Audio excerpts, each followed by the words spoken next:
So thank you all. Welcome to japa session. And ఈరోజు మనము 6వ అధ్యాయం నేర్చుకుంటాము, చర్చించుకుంటాము. 18 రోజులు 18 అధ్యాయం మహాయజ్ఞం చేసుకుంటున్నాము. మీరందరూ జాయిన్ అయ్యారు టైంకి. చాలా చాలా సంతోషము. ధన్యవాదాలు. హరే కృష్ణ. సో ప్రేయర్స్ చేద్దాము. మీరందరూ కూడా చూస్తూ మీరు మ్యూట్లో ఉండి పాడుకోండి. హరే కృష్ణ. సో ఈ అధ్యాయం పేరు ధ్యాన యోగం. బాగా గుర్తుపెట్టుకోండి. మీరందరూ కూడా కొందరు యోగా ధ్యానం చేస్తారనుకుంటా. యోగాసనాలు వేయటం, ధ్యానం చేయడం. ఈ యొక్క అధ్యాయంలో ఎటువంటి యోగాలు చేస్తే కృష్ణ పరమాత్ముడు ఇష్టపడతారు అనేది చూద్దాం. ఓకే. ఓం అజ్ఞానతిమిరాంధస్య జ్ఞానాంజనాశలాకయా చక్షురున్మీలితం येन తస్మై శ్రీగురవే నమః. శ్రీచైతన్యమనోభీష్టం స్థాపితం येन భూతలే స్వయం రూపః కదా మహ్యం దదాతి స్వపదాంతికం. వందేహం శ్రీగురో శ్రీయుతాపదకమలం శ్రీగురూన్ వైష్ణవాంచ శ్రీరూపం సాగ్రజాతం సగణ రఘునాథాన్వితం తం సజీవం సాద్వైతం సావధూతం పరిజన సహితం కృష్ణ చైతన్య దేవం శ్రీరాధా కృష్ణ పాదాన్ సగల్త సహగణ లలిత శ్రీ విశాఖాన్వితాంచ. హే కృష్ణ కరుణ సింధో దీనబంధో జగత్పతే గోపేశ గోపికా కాంత రాధాకాంత నమోస్తుతే. తప్త కాంచన గౌరాంగి రాధే వృందావనేశ్వరి వృషభానుసుతే దేవి ప్రణమామి హరిప్రియే. నమో విష్ణుపాదాయ కృష్ణప్రస్థాయ భూతలే శ్రీమతే భక్తివేదాంత స్వామిన్ ఇతి నామినే. నమస్తే సారస్వతే దేవి గౌరవాణి ప్రచారిణే నిర్విశేష శూన్యవాది పాశ్చాత్యదేశతారిణే. వాంఛాకల్పతరుభ్యస్య కృపా సింధుభ్య ఏవ చ పతితానాం పావనేభ్యో వైష్ణవేభ్యో నమో నమః. శ్రీకృష్ణ చైతన్య ప్రభు నిత్యానంద శ్రీ అద్వైత గదాధర శ్రీవాసాది గౌర భక్త వృంద. హరే కృష్ణ కృష్ణ కృష్ణ హరే హరే హరే రామ రామ రామ హరే హరే.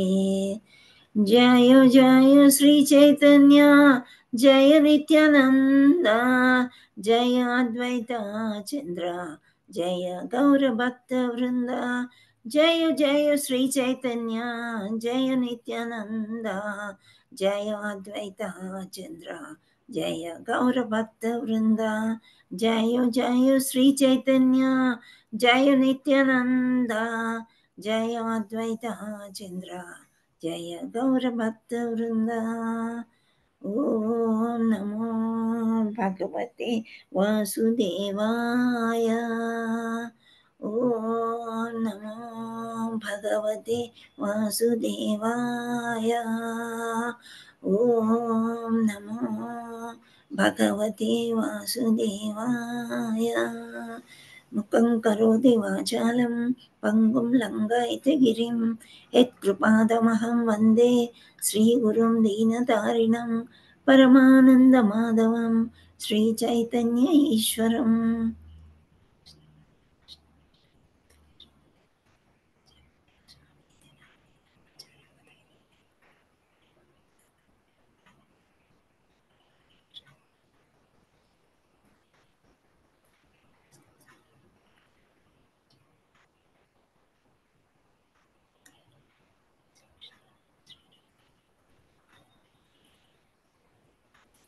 హరే కృష్ణ మాతాజీస్ అండ్ ప్రభుజీస్. ఎవ్రీడే లాగా ఈరోజు కూడా మనం చెప్పబోయే పాఠము నేర్చుకునేవన్నీ కూడా శ్రీల ప్రభుపాదులకి అంకితం చేస్తున్నాము. కృష్ణ కృపామూర్తి ఏసీ భక్తి వేదాంత స్వామి ప్రభుపాదులు అంతర్జాతీయ కృష్ణ చైతన్య సంఘ సంస్థాపక ఆచార్యులు. హరే కృష్ణ. సో ఇక్కడ మనం నిన్న చదువుకున్నది కర్మ సన్యాస యోగము. దాన్ని ఏమన్నాము సంక్షిప్తము? హరే కృష్ణ. ఓకే. సో ఇప్పుడు మీరు ఎవరైనా హ్యాండ్ రైజ్ చేయండి. హ్యాండ్ రైజ్ చేసి వరుసగా 1 నుండి 5 వరకు ఒక్కరే చెప్పాలి. అధ్యాయం యొక్క పేరు సంక్షిప్తం. ఉమా మాతాజీ. హ్యాండ్ రైసెస్ చాలా వచ్చాయి. ఓకే, హరే ఉమా కృష్ణ మాతాజీ. మాతాజీ, దండవత్ ప్రణామం. ధన్యవాద ప్రణామం. ఫస్ట్ది అర్జున విషాద యోగము సంక్షిప్తం డౌట్.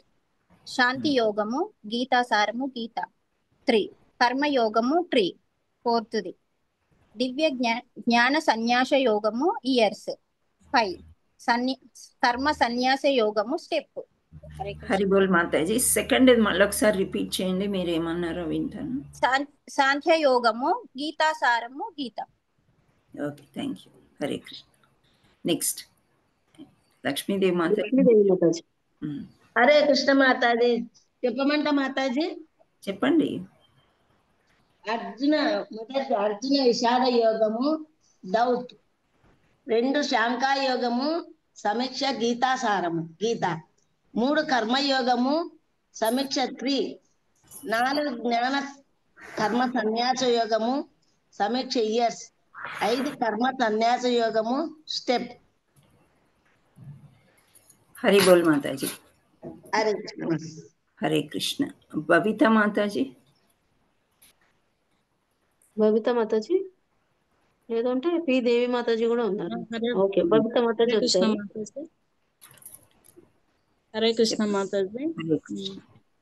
అర్జున విషాద యోగము డౌట్. 2 గీతాసారం సాంఖ్యయోగం గీత. 3 కర్మయోగం 3. 4 దివ్యజ్ఞాన సన్యాస యోగం ఇయర్స్. 5 కర్మ సన్యాస యోగం స్టెప్. హరిబోల్. దేవి మాతాజీ. హరే కృష్ణ మాతాజీ. ధన్యవాదాలు. ధన్యవాదాలు. అర్జున విషాద యోగము డౌట్. సాంఖ్యయోగము గీత. కర్మయోగము ట్రీ. జ్ఞాన కర్మ సన్యాస యోగము ఇయర్స్. కర్మ సన్యాస యోగము step.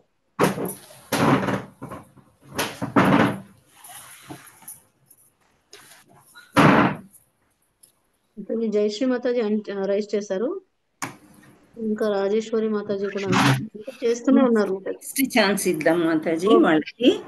Okay, thank you.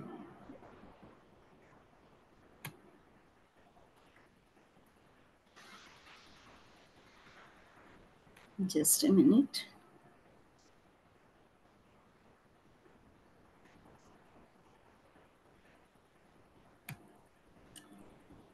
Hare Krishna. మన లెసన్లోకి వెళ్ళిపోదాం మనం. సో ఆరవది యోగం పేరు చెప్పండి, అధ్యాయం పేరు. ఇప్పుడే అనుకున్నాము. సన్యాస యోగం. జ్ఞాన యోగం. కొత్తది యోగం. ధ్యాన యోగము మాతాజీ. ధ్యాన యోగం గుర్తుపెట్టుకోండి. ధ్యాన యోగం పుస్తకాల్లో వేరేలాగా ఇచ్చుంటారు, నాకు తెలియదు. ధ్యాన యోగం అని గుర్తుపెట్టుకోండి. ఓకే, సో ఇక్కడ మనం సంక్షిప్తం చూసినట్లయితే ఈజీ అంటే ఆరవది చాలా ఈజీ అని ముందే చెప్పేస్తున్నారు. సో చూద్దాం ఏంటి అని. ఇప్పుడు హ్యాండ్ రైస్ చేసిన వాళ్ళు చదవండి. జయశ్రీ మాతాజీ.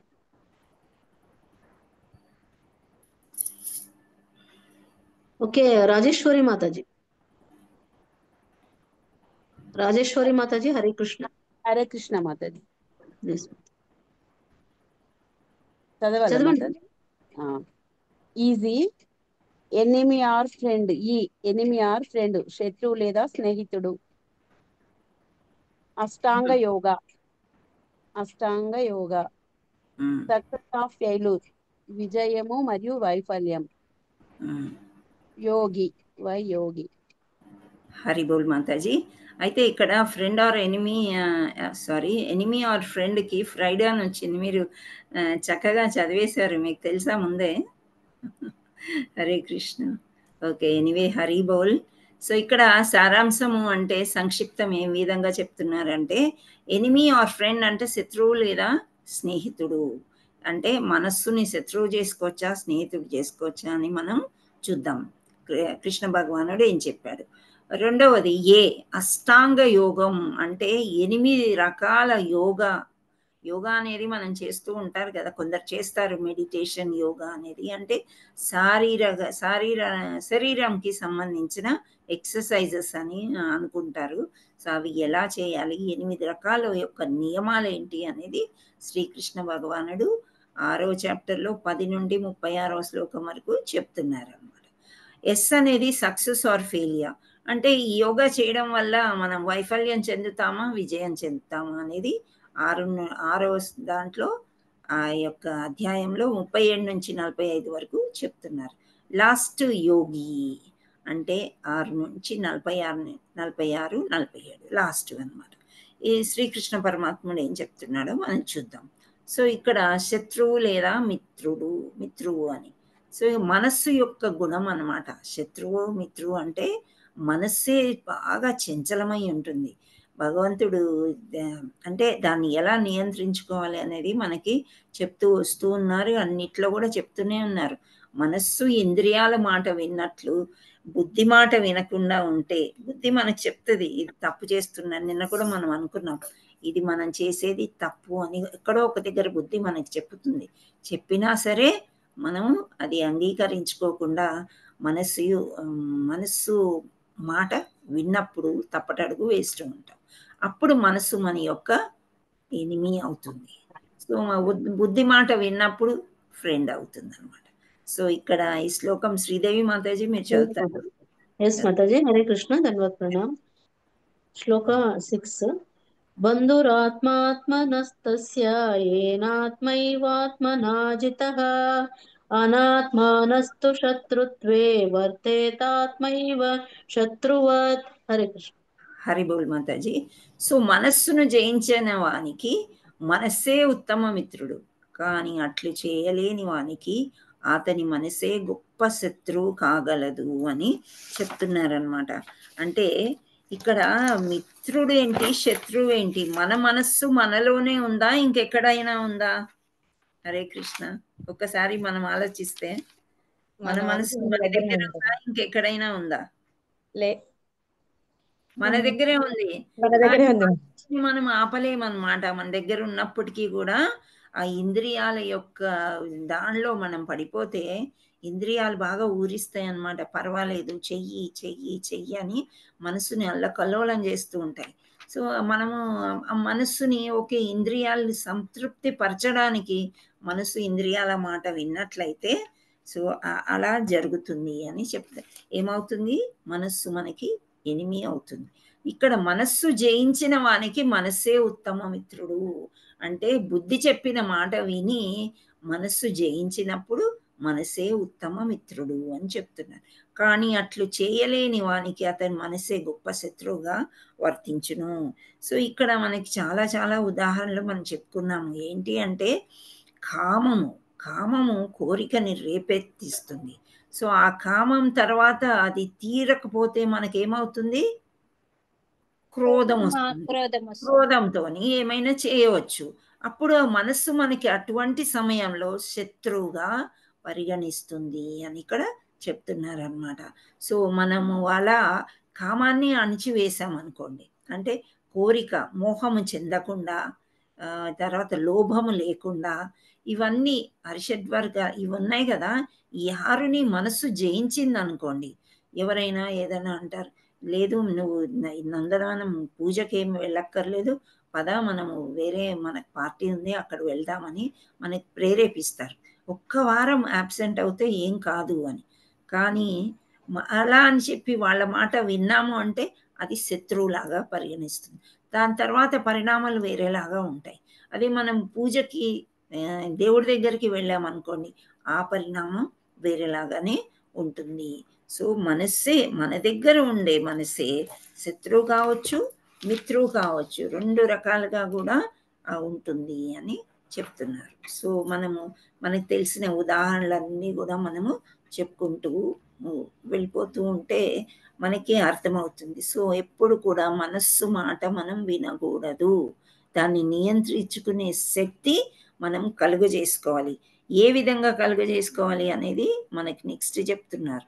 ఇప్పుడు ఫ్రెండ్ లాగా ఇది చూసారా, 2 కోతులు ఫ్రెండ్స్ లాగా ఎంత చక్కగా హాయిగా హ్యాపీగా ఉన్నారంటే వీళ్ళు డివోటీస్ అని అర్థం చేసుకోవాలి.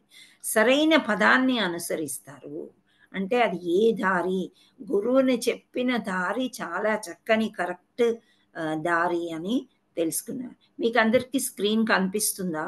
Hare Krishna. Yes Mataji. Okay okay.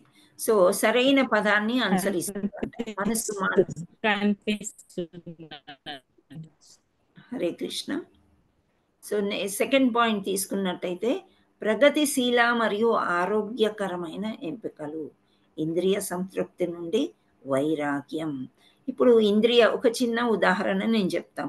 ఇంతకుముందు ఇప్పుడు కూడా మనం చేస్తూ ఉంటాం. ఒక్కోసారి ఒకరోజు వంట చేసుకోకుండా అవుట్ సైడ్ నుంచి మనము ఆర్డర్ పెట్టుకుందామని అనుకుంటాం. ఓకే, ఆర్డర్ పెట్టుకుంటే మనకి మినిమం 1000 రూపాయలు అవుతుంది. మీరు ఒప్పుకుంటారా? ఓ చిన్న ఫ్యామిలీకి, ఓ 3 మనుషులకు, ఇద్దరికైనా సరే ఎస్ మాతాజీ. కదా. 1000 రూపాయల్లో మనకి వారం రోజులు కూరగాయలు వస్తాయా? వస్తాయి మాతాజీ. వారం చాలా కాదు, ఎక్కువ 2 వారాలు, వస్తాయి. ఎక్కువగానే వస్తాయి చాలా ఎక్కువ 2 వారాల కూరగాయలు వచ్చేస్తాయి. Yes. అంటే ఒక్క రోజులోనే మనం తినేయాలని ఏంటి ఆస్వాదించడం, ఆ యొక్క వాసన కానీ, ఆ యొక్క రుచి కానీ, ఆ రెస్టారెంట్ స్టైల్ ఎందుకో మనకి అలా అనిపిస్తుంది అనమాట. సో అది ఒక కామం. కానీ తీరా తెచ్చిన తర్వాత డబ్బులైతే కట్టేస్తాం, తిన్నప్పుడు ఒకలాంటి కారం ఎక్కువ అయిపోతుంది. ఒక్కోసారి ఆ మసాలా నచ్చదు. ఒక్కో టైంలో ఏంటంటే చల్లగైపోయినాక తీసుకొస్తాడు, అది వేడి చేసే పరిస్థితి కూడా మనకి ఉండదు. సో ఇలాంటివి జరుగుతూ ఉంటాయి. సో అంటే ఎలా అనిపిస్తుందంటే ఒకలాంటి అసహ్యం వస్తుంది. మనం ఇంట్లో వండుకుంటే ఇంత బాగుండేది కదా, ఏమి మనకి చేతగా కాకపోయినా అన్నం వండుకొని పెరిగేసుకొని తిన్నా బాగుండేది, ఎందుకు ఇవన్నీ చేసాము అని అనిపించేదాన్ని వైరాగ్యం అన్నమాట. సో ఇక్కడ ఇంద్రియ సంతృప్తి నుండి వైరాగ్యం పుట్టుకొస్తుంది. వద్దు అనేది వైరాగ్యం. సో మనం చేసుకుంటే చక్కగా శుద్ధిగా చేసుకుంటాము, ప్రసాదంలాగా భగవంతుడికి పెడతాము, అది తింటే మన ఆరోగ్యానికి కూడా ఎంతో మంచిది. సో ముందు మనకేం చెప్పారంటే ఆరోగ్య ఎంపికలు అని చెప్తున్నారు. సో ఆరోగ్యమైన ఎంపికలు చేసుకోవడం అన్నమాట. సో ఇంద్రియ సంతృప్తి నుండి మనకి వైరాగ్యం ఉంటుంది. సో ఫలితం ఏంటి అంటే స్వేచ్ఛ మరియు ఔన్నత్యం.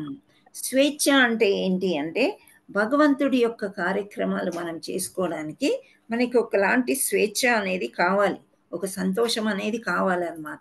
సో మనం బైండింగ్ అంటే ఏదో ముడి వేసినట్టు కుటుంబానికి కానీ భౌతిక ప్రపంచానికి కానీ ఉన్నట్లు ఉండకూడదు. ఒక స్వేచ్ఛ మరి తీసుకొని ఔన్నత్యం కూడా మనకి ఒక స్వేచ్ఛ లాంటిది వచ్చేస్తుంది. చాలా ఈజీ అన్నమాట వైరాగ్యం వచ్చిన తర్వాత. మళ్ళీ ఎప్పుడైనా ఆర్డర్ పెట్టుకుందామంటే అమ్మ వద్దు బాబాయ్ ఎందుకు వచ్చింది, డబ్బులు వేస్ట్ అవ్వడం కాకుండా మనకి రుచికరంగా లేవు అవి అని అనుకుని అటువంటి స్వేచ్ఛాయుతమైన చక్కని పదార్థాలు మనం చేసుకోవడం ఔన్నత్యము. అంటే చాలా మంచిగా మనసుకి హాయిగా ఉండడం అన్నమాట. మనం తృప్తి పడడమే కాకుండా వేరే వాళ్ళని కూడా తృప్తి పరచడం. సపోజ్ మనకి చుట్టాలు సడన్గా వచ్చినప్పుడు మనం ఏం చేస్తామంటే ఒకలాంటి గాబరా పడతాం. ఏముందులే కూర్చొని మాట్లాడుకుంటూ ఆర్డర్ పెట్టేసుకుంటే అవన్నీ వచ్చేస్తాయి, మనం చక్కగా ఆస్వాదించవచ్చు అని చెప్పేసి. కానీ అది ప్రసాదం అవ్వదు, నీచమైన ఫుడ్ అవుతుంది అప్పుడు. అవునా కాదా? కృష్ణ చైతన్యంలో మనము ఎలా తినాలి, ఏమి తినాలి, ఎలా పెట్టాలి, ఆ ప్రకృతిలోంచి మనకి ఎలా పండిన ఇవన్నీ భగవంతుడు ఎలా మనకి అరేంజ్మెంట్ చేశాడు అన్నీ తెలుసుకున్న తర్వాత అస్సలు మనకి బయటది పోదు. కాకపోతే ఇప్పుడు మనకి కొన్ని దొరుకుతున్నాయి. ఏంటి అంటే కృష్ణ కాన్షియస్లో ఉండే రెస్టారెంట్స్ 1-2 ఓపెన్ అవుతున్నాయి. లైక్ సత్వం అని ఉంది, మన గోవింద రెస్టారెంట్ ఉంది. వాళ్ళు స్వచ్ఛంగా ప్రసాదం చేసి ప్రసాదం నైవేద్యంలాగా చేసి ఆ 2-3 గంటలే ఓపెన్ పెట్టి వేడివేడిగా మనకి సప్లై చేసే ఒకటి వచ్చిందనమాట. ఒకవేళ మనకి ఇల్లు దగ్గరగా ఉండి త్వరగా తెప్పించుకోగలమంటే ఎప్పుడో ఒకసారి దట్ విల్ బి ఓకే. కానీ ఇలా మనము ఇంద్రియ సంతృప్తి కోసం మనం ఏమీ చేయకూడదు. సో మనం కరెక్ట్గా మిత్రుల్లాగా మనసును చేసుకున్నప్పుడు సరి అయిన పదాన్ని అనుసరిస్తాము, ప్రగతిశీల మరియు ఆరోగ్యకరమైన ఎంపికలు చేసుకుంటాము, ఇంద్రియ సంతృప్తి నుండి వైరాగ్యం పొందుతాము. స్వేచ్ఛ మరియు ఔన్నత్యంగా మనకి ఒక మంచి ఫలితం అనేది లభిస్తుంది అన్నమాట. సో నెక్స్ట్ మనం ఇక్కడ చూసారా, ఎనిమి, మనస్సు ఎనిమిలాగా అయిపోయినప్పుడు ఫస్ట్ కామం అంటే కోరిక, ఆ తర్వాత కోరిక తీరపోతే కోపం వస్తుంది, కోపం వచ్చాక దురాశ వంటిది పాపపు చర్యలను అనుసరిస్తుంది. సో ఇది చూడండి, చిన్న చిన్న కోరికలే అని మనం అనుకుంటాము. చిన్న పిల్లలకి కూడా ఏదైనా అడగగానే చేసి పెడతాము, కొని తెచ్చిస్తాము. అలా అవి అలవాటు చేసినప్పుడు ఏమవుతుంది అంటే, అవి ఏవైతే రావో ఆ సమయంలో పిల్లలకి కూడా కోపం వచ్చే అవకాశం ఉంటుంది. ఇంకా పెద్దవాళ్ళ సంగతి అయితే మనము చెప్పలేమన్నమాట. సో ఇప్పుడు ఇక్కడ పాపపు చర్యలను అనుసరిస్తుంది అని చెప్తున్నారు. అంటే మనం మామూలుగా ఎవరికైనా లంచాలు ఇస్తూ ఉంటాం కదా, అంటే ఒక పని అవడం కోసం కొందరు డబ్బులు ఆశిస్తారు. మీరు గమనించారా ఎస్ మాతాజీ. ఎస్ మాతాజీ. కదా? డబ్బులు ఆశిస్తారనమాట. మనం గవర్నమెంట్లో కానీ non government anything, even security people కూడా ఒక ప్రిన్సిపల్ని కలవాలంటే కూడా నువ్వు 10 రూపాయలు ఇస్తే నేను ప్రిన్సిపల్ రూమ్కి పంపిస్తా అనే ధోరణికి వచ్చేసారనమాట. సో అంటే ఏంటి, మన పని తొందరగా అయిపోవడానికి మనం 10, 20, 25 ఇస్తాం. అది వాడికి దురాశ అయిపోతుంది. అమ్మో 10 రూపాయలు చాలా తక్కువ కదా, ఏమొస్తుంది, ఒక 100 అడుగుదామని వాడికి అనిపిస్తుంది. సో ఇటువంటి పాపపు చర్యలను చేస్తూ ఉంటారనమాట. ఇంకా ఒక టైం ఎలా వస్తుందంటే మనం అంత లంచం కూడా ఇవ్వలేము. కొందరు ల్యాక్స్లో అడుగుతారు. అంటే దాని యొక్క రేట్ అండ్ పర్సంటేజ్ అవన్నీ ఉంటాయన్నమాట. దాన్ని దురాశ అని అంటారు. ఒక పని చేయడానికి ఎక్కువ కావాలి, అది పాపపు కృత్యం అన్నమాట. అది తెలిసి కూడా మనం ఎంకరేజ్ అనేది చేయకూడదు. కానీ ఒక్కొక్క ఏరియాలు ఎలా పాతుకుపోయినాయి అంటే, మనం అది ఇస్తే కానీ ఆ పని జరగదు అన్నట్లు జరుగుతున్నాయి అన్నమాట.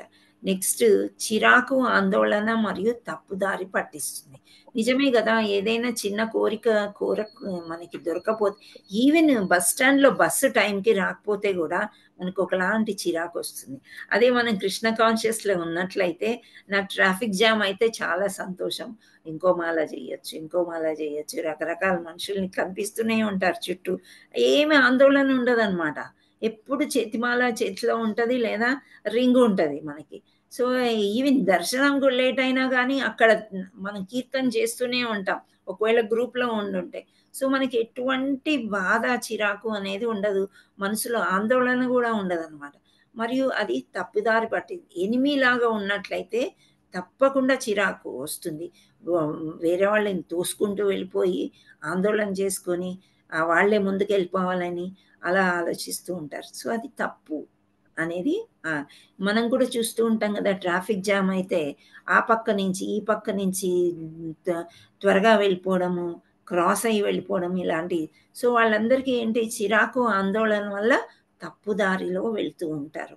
అంటే మనస్సు మనకి శత్రువు అయినప్పుడు తప్పుదారి పట్టిస్తుంది, తప్పకుండా తప్పులు చేస్తాం. ఇంద్రియ భోగంపై మమకారం, ఇంతకుముందు నేను రెస్టారెంట్ ఎగ్జాంపుల్ చెప్పాను, అది తీసుకోవచ్చు.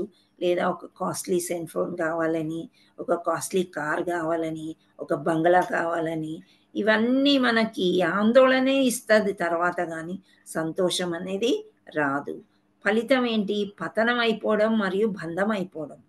బంధం అయిపోవడం అంటే ఇప్పుడు ఏంటి, ఒకటేదో మనం అవసరం లేని వస్తువు ఇంటికి తెచ్చుకున్నాం, కానీ దాన్ని ఏమి చేయలేం. మీకు అర్థమవుతుందా? ఏమి చేయలేక దాని యొక్క ఈఎంఐ కట్టలేక బాధపడుతూ ఉంటాం, అవునా? సామాన్యంగా అందరితోనే అది జరుగుతూ ఉంటుంది. తీరా వాడేటప్పుడే మనకు తెలుస్తుంది, ఒక స్కూటర్ కానీ, ఒక ల్యాప్టాప్ కానీ, ఒక పెద్ద ఫోన్ కానీ, పెద్దదంటే కాస్ట్లీది కార్ కానీ, ఇవన్నీ తీసుకున్నప్పుడు వాటితో బంధం ఏర్పడిపోతుంది. మనం తెచ్చేసుకున్నాక మనం ఏమి చెయ్యలేము, కానీ మనకి పతనమే అది, తర్వాత వేస్ట్ అన్నమాట. It is all temporary. అది కాకుండా మనుషుల్లో తీసుకున్నట్లయితే, ఇద్దరు ప్రేమించుకున్నారు, అది వద్దు అని తెలుసు, అతను మంచివాడు కాదని పిల్లలకి. నేనైతే ఐ కేమ్ అక్రాస్ ఎన్నో కేసెస్. 18 years కాగానే పిల్లలు ఎప్పుడు వెయిట్ చేస్తూ ఉంటారు, ఎందుకు, కామం చేత. సో ఆ కోపం చేత, దురాశ చేత తల్లిదండ్రులను ఎదిరించి వాళ్ళు పెళ్ళిళ్ళు చేసుకొని 2-3 నెలలు కూడా అయిపోవు, మేడం ఇట్లా జరిగిపోయింది, నాకు మళ్ళీ అడ్మిషన్ కావాలి, లేదా చిన్న జాబు, ఏదో ఒక జాబ్ ఇవ్వండి, ఆఖరికి ఊడ్చే జాబ్ అయినా పర్వాలేదు. తల్లిదండ్రుల దగ్గర ఎంత సుఖంగా ఉన్న అమ్మాయిలు ఇలా ఆందోళనతో వచ్చినప్పుడు ఎలా అనిపించేదంటే చాలా భయమేసేది నాకు అసలు. ఏంటి, ఎందుకు వీళ్ళ లైఫ్ ఇలా చేసుకుని, పోనీ వాడితోని విడిపోయి బయటకు వచ్చి అని కూడా మనం ఏం చెప్పలేము. ఇప్పుడేంటి, అది అది మోహం వల్ల, లోభం వల్ల, ఆ యొక్క మమకారము, భోగం అన్నీ కలిసి వాళ్ళిద్దరూ ఒకటి అవుదాం అనుకున్నారు. కానీ ఆ తర్వాతే తెలుస్తుంది వాడు ఏమీ చేయలేడు. ఏ పిల్ల కూడా సగంలో చదువు ఆపేస్తే ఎక్కడ మంచి జాబ్స్ వస్తాయి? మళ్ళీ అడ్మిషన్ కావాలి, ఆ ఫీజు కట్టాలంటే కష్టం. ఎక్కడో 100లో ఒక్కరు అత్తమామలు బాగా చూసిన వాళ్ళు, తల్లిదండ్రులు వద్దన్నా దొరుకుతారనమాట. సో ఇది కూడా అదేంటంటే ఆ బంధం ఏర్పడిపోయిన తర్వాత పతనం అయ్యాకే మనకి అర్థమవుతుంది ఏంటి అనేది. సో ఇవన్నీ కూడా ఫలితాలు బ్యాడ్గా ఉంటాయి, చాలా అధ్వానంగా ఉంటాయి అన్నమాట. అది మనసు యొక్క శత్రువు. సో మనం శత్రువు మాట ఎప్పుడు వినకూడదు. మనసు మనకి ఏదేదో చెప్తుంది, ఎక్కడెక్కడో ఆశ చూపిస్తుంది, అసలు మన మాట వినదు. చంచలంగా కోతి, అందుకే కోతుల్ని ఇచ్చారు, కోతుల్లాగా ఉంటుంది అని. ఒక కొమ్మలో ఉన్న మరుక్షణం ఇంకో కొమ్మకి అది ఎగురుతూ ఉంటుంది. సో అందుచేత మనస్సు మాట మనం ఎప్పుడు కూడా వినకూడదు. మనసు శత్రువు అయినప్పుడు జీవితం చాలా దుఃఖభరితం అయిపోతుంది అనమాట. సో మనస్సుని ఎప్పుడు కూడా మనము మిత్రుల్లాగా చూసుకోవడానికే ప్రయత్నం చేయాలి. సో ఇవన్నీ చేయడానికి కొన్ని యోగా పద్ధతులు చెప్పారనమాట శ్రీకృష్ణ పరమాత్ముడు. సో ఫస్ట్ ఏ అనేది అష్టాంగ యోగం. అష్టాంగ అంటే 8 పద్ధతులు చెప్తున్నారు. అవి ఏంటి అనేది మనం చూద్దాం ఇక్కడ. సో యాక్చువల్లీ యోగా అంటే ఏంటి, ఇంతకుముందు నేను అన్నాను అది ఇదేంటి పారానార్మల్ అభివృద్ధి అంటే, ఇప్పుడు చూసారు నీటి మీద తేలుతున్నాడు అంటే మనం నీటిలో మునిగిపోతామా తేలుతామా? హరే కృష్ణ. మునిగిపోతాం కదా, కానీ వాడు తేలుతున్నాడంటే అక్కడ లోపల ఏదో చేశాడు క్రియ, ఏంటి, బాడీ లైట్గా అయిపోవడానికి అనమాట. ఇది కరెక్టా కాదా? తర్వాత అది ఒక శారీరక వ్యాయామమా, ఆ గుర్రం మీద చేస్తున్నారు చూసారా. ఇంకొకటి జిమ్నాస్టిక్స్ అయితే చాలా అసలు ఎలా అంటే శరీరాన్ని ఎటు పడితే అటు ఉంచుతుంటారు. ఇది ఒక స్ప్రింగ్ డాలా అన్నట్టు. నెక్స్ట్ అది శరీరపు తపస్స. ఇక్కడ చూసారు ఒక ముని కాళ్ళని ఇటు అటు వేసేసి మన రామ్దేవ్ బాబా లాగా చేస్తున్నాడు. సో ఇవన్నీ కరెక్టేనా, యోగం అంటే ఇవేనా అని క్వశ్చన్ మార్కులు. సో మనకి యోగా అనేది యోగా మాస్టర్స్ మళ్ళీ ఇక్కడ చాలా చాలా మనకి అడ్వర్టైజ్మెంట్లు వచ్చేసాయి. మన ఒళ్ళు వంగుతుందా వంగట్లేదా మనకు తెలియదు, కానీ డబ్బులు అయితే చాలా ఎక్కువగా లాగేస్తూ ఉంటారు వాళ్ళు, రైట్. సో అంత డబ్బులు పెట్టి మనం చేయాల్సిన అవసరం ఉందా? దానికంటే ఈజీ పద్ధతి ఏదైనా ఉందా అని భగవంతుడు చెప్తున్నాడు. సో ఇక్కడ భగవంతునితో సంబంధం కలిగి ఉన్నవాడు యోగి. యుక్త ఏతే ఉచ్యతే యోగే. అసలు యాక్చువల్లీ యోగం అంటే ఏంటి అని ఇక్కడ భగవంతుడు చెప్తున్నాడు. ఇంతకుముందు మనం చెప్పుకున్నాం కదా, భగవంతుడితో సంబంధమే యోగి. అందుచే ఇవన్నీ కూడా యోగా యోగా యోగా అన్నారు. ఏమి కర్మయోగ, అష్టాంగ యోగ, ధ్యాన యోగ, ఇలా. సో అష్టాంగ అంటే 8 అని చెప్పుకున్నాం. సో 8 స్టెప్స్ ఉన్నాయంట ఈ యోగా ప్రాసెస్లో. అవేంటి మనం చూద్దాం. చదవడానికి ప్రయత్నం చేయండి. హరే కృష్ణ. Hand raise. మాతాజీ హరే కృష్ణ మాతాజీ. లక్ష్మీదేవి మాతాజీ. మాతాజీ దగ్గర నుండి స్టార్ట్. అన్ని సమాధి నుంచి చదవమంట మాతాజీ, ధ్యానం నుంచి? అవును, సమాధి నుంచి చదవండి. సమాధి సంగమం ఏకీకరణ యమ బహిరంగ నియమాలు, నియమ అంతరంగ నియమాలు, ఆసనం స్థితి ధ్యాన సీటు, ప్రాణాయామం శ్వాస నియంత్రణ, ప్రత్యాహార ఇంద్రియాల సంహరణ, ధారణ ఏకాగ్రత, ధ్యానం ధ్యాన శోషణ. హరే కృష్ణ. హరి బోల్. ఇంకొకరు చెప్పాలా మాతాజీ?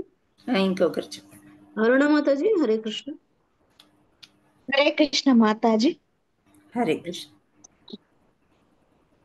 8 స్టెప్ అష్టాంగ యోగం ప్రక్రియలో 8 దశలు. యోగా ఫోకస్, సమాధి, సంగము ఏకీకరణ, యమ బాహిరంగ నియమాలు, నియమ అంతరంగ నియమాలు, ఆసనం స్థితి ధ్యాన సీటు, ప్రాణాయామం శ్వాస నియంత్రణ, ప్రత్యాహార ఇంద్రియాల ఉపసంహరణ, ధారణ ఏకాగ్రత, ధ్యానం ధ్యాన శోషణ. హరే కృష్ణ మాతాజీ. హరే కృష్ణ, హరి బోల్ మాతాజీ. సో ఇవన్నీ కూడా 8 వచ్చాయా? మీరు కౌంట్ చేసుకోండి. 1 2 సమాధి, యమ, నియమ, ఆసనం 4, ప్రాణాయామం, ప్రత్యాహార, ధారణ, ధ్యానం, ఇవి ఇంకో 4. సో వచ్చినాయి 8 వచ్చినాయి మాతాజీ. వచ్చినాయి కదా. అష్ట అంటే 8, అష్టాంగ యోగ ప్రక్రియలలో ఇవి 8 దశలు. ఇవన్నీ ఏమి లేదు, యోగా ప్రాసెస్ అన్నమాట. సో ఇక్కడ మళ్ళీ మనం చూద్దాము. యమ అంటే చేయవలసిన నియమాలు, సానుకూల సూచనలు అని అంటున్నారు. యాక్చువల్లీ అష్టాంగ అభ్యాసం యొక్క ఉద్దేశం ఏంటి అని అంటే, మనం ఇక్కడ చెప్పుకోవాల్సింది ఏముందంటే, మనస్సుని మిత్రునిగా చేసుకుంటా. మనం ఇక్కడ 2 చూసుకున్నాం. మనం మనస్సు మిత్రుడుగా లేకపోతే శత్రువుగా, చాప్టర్ యొక్క పేరే అది కదా. సో ఇక్కడ మిత్రుడుగా చేసుకోవాలంటే ఈ యోగా చేయమని అంటున్నారు. ఎలా చేస్తాము అంటే 8 రకాలుగా ఉన్నాయి. ఆ 8 రకాలు ఏంటి, వాటి యొక్క ఉద్దేశం ఏంటంటే, మనస్సుని మనము ఫ్రెండ్ లాగా చేసుకోవాలన్నమాట, ఎనిమిలాగా కాకుండా. సో మనస్సును నియంత్రించలేని వాడు నిరంతరము గొప్ప శత్రువుతో కలిసి జీవిస్తున్నట్లు అగును. అంతే కదా. ఇప్పుడు మనసు మాట మనం అస్సలు వినట్లేదు. అంటే బుద్ధి, మనసు ఎనిమి అయిపోయింది మనకి. మనం బుద్ధి మాట వినకుండా ఉన్నప్పుడు మనసు ఇంద్రియాల చుట్టే తిరుగుతూ ఉంటుంది. తిరిగినప్పుడు శరీరంలో మనసు ఇలా ఎనిమిలాగా మనకు ఉన్నప్పుడు దాంతోనే జీవిస్తే పడుతూ లేస్తూ ఇలాగే ఉంటాం. జయం అనేది మనకి ఉండదన్నమాట. ఎందుచేత ఇలా జరుగుతుంది అని చెప్తే, కామము, క్రోధము, ద్వేషము, లోభము, మోహము వంటి వాటి ఆదేశాలను సేవించుడి ఉన్నను మనస్సు శత్రువు అయినప్పుడు. సో మనస్సు శత్రువు అయినప్పుడు వీటన్నిటి మాటలు వినుకుంటూ కూర్చుంటుంది అన్నమాట. అప్పుడు అన్నీ మనకి బాధలే వస్తూ ఉంటాయి. మనస్సు జయింపబడినప్పుడు అతడు పరమాత్మ అయిన దేవాది దేవుని ఆదేశాలను అనుసరించుటకు స్వచ్ఛందంగా అంగీకరించును.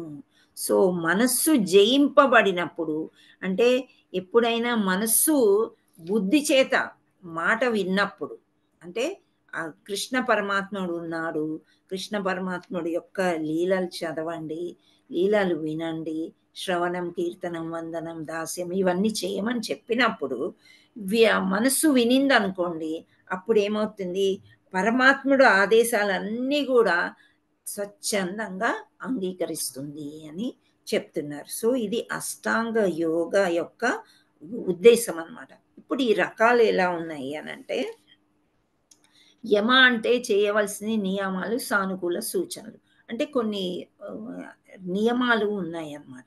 నియమ అంటే చేయకూడనివి, అంటే నియంత్రణ, ప్రతికూల నిషేధాలు. ఇప్పుడు యోగా చేయాలంటే కొన్ని రూల్స్ ఉంటాయి, మీకు తెలుసా? అవి ముందు స్లైడ్స్లో వస్తుంటాయి, మీరేం భయపడకండి. కానీ మామూలుగా ఇప్పుడు యోగా చేయాలంటే పరగడుపును చెయ్యండి, అంటే ఖాళీ కడుపుతో చెయ్యండి అని చెప్తూ ఉంటారు. అవునా? ఎక్కువ బరువు ఉండకూడదు శరీరం అన్నమాట. నెక్స్ట్ ఒకవేళ తిన్న తర్వాత కూడా ఒక 3-4 అవర్స్ టైం ఇచ్చి అప్పుడు చేయాలి అని కొన్ని నియమాలు ఉంటాయి అన్నమాట. సో మనం ఫుడ్ తీసుకునే నియమాలు కూడా వాళ్ళు చెప్తూ ఉంటారు. చేయకూడనివి అంటే మనం ఇక్కడ మళ్ళీ అనుకోవచ్చు, తినేసి వెళ్ళడము, చెయ్యలేమన్నారు. ఆసనం అంటే కూర్చున్న భంగిమలు. మీరు కొన్ని చోట్ల ఏమంటారు, పర్వాలేదు మీరు కింద కూర్చోకపోయినా కుర్చీ మీద కూర్చొని చెయ్యండి సరిపోతుంది అంటే, అలా కూర్చుని ఉండే భంగిమకు కూడా కొన్ని ఆసనాలు ఉంటాయి అన్నమాట. సో శరీరాన్ని ఎలా నియంత్రించాలి, ఏ భంగిమలో కూర్చోవాలి, మనం ఇంతకుముందు స్లైడ్లో చూసాం. ప్రాణాయామం ఇదైతే ఆల్మోస్ట్ అందరూ చేస్తారని నేను అనుకుంటున్నాను. ఏది లేకపోయినా అనులోమ్ విలోమ్, ఊపిరి పీల్చుకోవడం, వదలటం ఇట్లాంటివి చేస్తాం కదా కొంతవరకు. సో అది శ్వాస అన్నమాట, శ్వాసని నియంత్రించడం. ప్రత్యాహార అంటే ఇంద్రియాలను ఉపసంహరించుకోవడం. ధారణ అంటే మనస్సుని నియంత్రించడం, మనస్సు యొక్క శోషణను పరిష్కరించుట. ధ్యానం విష్ణుపై ధ్యానం పెట్టుట. సమాధి అంటే మైమర్చిపోవట, పూర్తి శోషణ. మీరు ఎక్కడైనా విన్నారా నేను సమాధిలోకి వెళ్తున్నాను 2-3 అవర్స్ నన్ను డిస్టర్బ్ చేయొద్దు అంటారు, విన్నారా? Yes yes Mataji. మెడిటేషన్ అన్నమాట.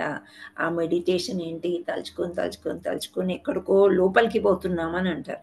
నేను ఎంత ట్రై చేసినా నాకు అది దొరకలేదు. నాకు ఈ జపమే ఈజీ అనిపిస్తుంది. సో అలా ఇప్పుడు ఇక్కడ మళ్ళీ మనకి ఒక ఏంటి అంటే ఇచ్చారు. యమ అంటే ఒంటరిగా ఏకాంత స్థలమందు నివసించు సావధానంగా మనస్సును నియమింపవలెను అని చెప్తున్నారు. ఇక్కడ చూసారా, ఏకాంత స్థలం అంటే మనకి కలియుగంలో ఎక్కడ దొరుకుతుంది? హరే కృష్ణ. దొరకడం చాలా కష్టం కదా. కృష్ణా కాన్సెప్ట్ లో దొరుకుతుంది మాతాజీ. ఇక్కడ ఒక చాలా కష్టం. మహాత్ముడు చూడండి, ఎక్కడో అడవిలోకి వెళ్ళిపోయి ఒక కొండ ప్రాంతంలో అడవుల్లోకి పోవాలి. పోయి ఇప్పుడు అడవుల్లోకి వెళ్ళాలంటే మనకి ఏ పురుగో పామో కుడుతుందని భయం ఎక్కువ ఉంటుంది. సో అక్కడ ఒంటరిగా వెళ్ళిపోయి ఏకాంత స్థలంలో చేరి, ఇంతకుముందు ఏం చేసేవారంటే పాపులేషన్ తక్కువ ఉండేది. సో నది దగ్గర చెట్లు ఉంటాయి కదా, అక్కడంతా వెళ్ళేసి చక్కగా ఒక జింక చర్మం పరుచుకొని, జింక చర్మాన్ని ఎందుకు పరుచుకుంటారు అని అంటే జింకని హింస చేసి పరుచుకోవడం అని కాదు, జింక చర్మాన్ని చూస్తే వేరే జంతువులు వాళ్ళ దగ్గరికి రావంట. ఆ జింకలు చచ్చిపోతాయి కదా అడవిలో, పులు ఏవో వేటాడుకుంటుంటే చచ్చిపోయినప్పుడు పెద్ద జంతువులు చర్మాన్ని తినవు, ఆ తోలు లోపల ఉండే మాంసమే తింటాయి. సో ఆ తోలు అలా ఉండిపోతే దాన్ని తెచ్చి క్లీన్ చేసుకుని వీళ్ళు ఋషులు వాడుకుంటారు, ఎందుకంటే వేరే జంతువులు దగ్గర రాకుండా. అదేవిధంగా పులి చర్మాన్ని కూడా వాడుతూ ఉంటారు. సో అలా ఏకాంత స్థలంకి వెళ్ళిపోయి నివసించి సావధానంగా మనస్సుని నియమింపవలెను. ధ్రువ మహారాజ్ చేశారు కదా, ఓం భగవతే వాసుదేవాయ నమః అని నారదుడు నేర్పిస్తే వెళ్ళి 4 months చిన్న పిల్లవాడు ఆఖరికి నిద్రాహారాలు మానేసి అన్నీ మానేసి ఒంటి కాలుతోని ఘోరమైన తపస్సు చేస్తాడు అన్నమాట. అప్పుడు దేవతలందరూ చెలించిపోయి ముల్లోకాలు గజ గజ వణికిపోతాయి. ఇంత చిన్న పిల్లవాడేంటి అల్లకల్లోలం చేసేస్తున్నానని విష్ణుమూర్తి ప్రత్యక్షమయ్యే వరకు చేస్తాడు ధ్రువ మహారాజ్. ప్రత్యక్షమయ్యాక ఆ వజ్రాన్ని చూసి ఈ గాజు పెంకుల కోసం నేనా ఇట్లాంటి తపస్సు చేశాను అని అనుకుంటాడంట. సో అలా నియమాలు ఉంటాయి. ఫస్ట్ది యమ అన్నమాట, ఒంటరిగా ఏకాంత స్థలంకి వెళ్ళి చేసుకోవడం. నియమ అనేది నియమితములైన ఆహారము, నిద్ర, విహారము, కర్మములు కలవాడు. 6.10 శ్లోక చదవండి మాతాజీ. మీరు ప్రిపేర్ అయినారా శ్రీదేవి మాతాజీ? ఎస్ మాతాజీ, చదువుతాను మాతాజీ. చదవండి. హరే కృష్ణ. హరే కృష్ణ. యోగి యుగ్నేత సతతమాత్మానం రహసి స్థితః ఏకాకీయత చిత్తాత్మా నిరాశీర పరిగ్రహః. హరే కృష్ణ. హరే కృష్ణ. దీని యొక్క అనువాదం ఎవరైనా చదవగలుగుతారా? ఉందా మీ దగ్గర? మీకు తెలుగు కదా. ఇది ఇక్కడ ఉన్న మాతాజీ ఒంటరిగా ఏకాంత స్థలంలో వెళ్ళడము అది ఉంటుంది. ఒక నిమిషం హ్యాండ్ రైస్ చేసిన వాళ్ళకి ఛాన్స్ ఇస్తాను మాతాజీ. వాళ్ళకి ముందు మాతాజీ భగవద్గీత చూసుకుంటారా? హరే కృష్ణ మాతాజీ. ముందు మాతాజీ ఉంది కదా మీ దగ్గర, చదువుతారా? ఉన్నాను చదువు. ఒక్క నిమిషం.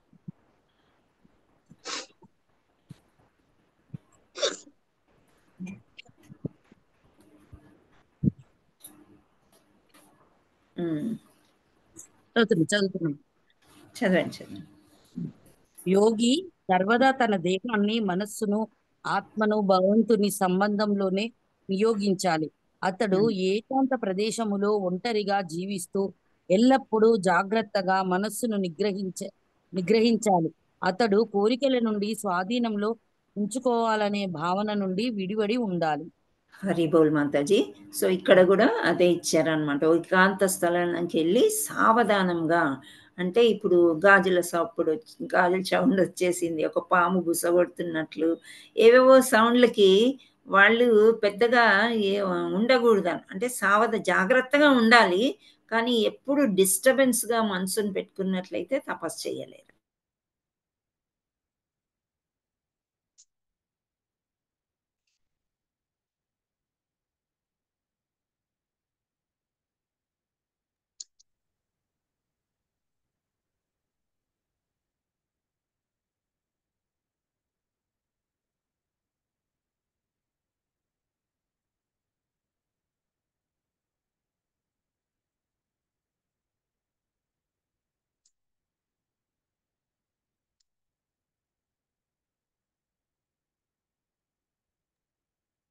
హరే కృష్ణ మాతాజీ. హరే కృష్ణ మాతాజీ. ఒక నిమిషం చూద్దాం. Okay Hare okay. కృష్ణ. అందరు మ్యూట్ లో ఉండండి, దయచేసి అందరు మ్యూట్ లో ఉండండి. వచ్చింది మాతాజీ అందుకని. Okay, no power problem. పోయింది. మనం అనుకుంటూనే ఉన్నాము ఏదో ఎమర్జెన్సీ ఎప్పుడైనా అవసరం వస్తుందేమో అని. మాతాజీస్ మీకు షేరింగ్ కి పంపించాను, మీరు ట్రై చేయండి షేర్ చేయడానికి. ఓకే నా ఓకే మొబైల్, మాతాజీ. నా నంబర్ ఉంది కదా మొబైల్లో ఆన్ అయ్యాను. ఓకే ఓకే, ట్రై చేస్తాను మాతాజీ, ఒక సెకండ్.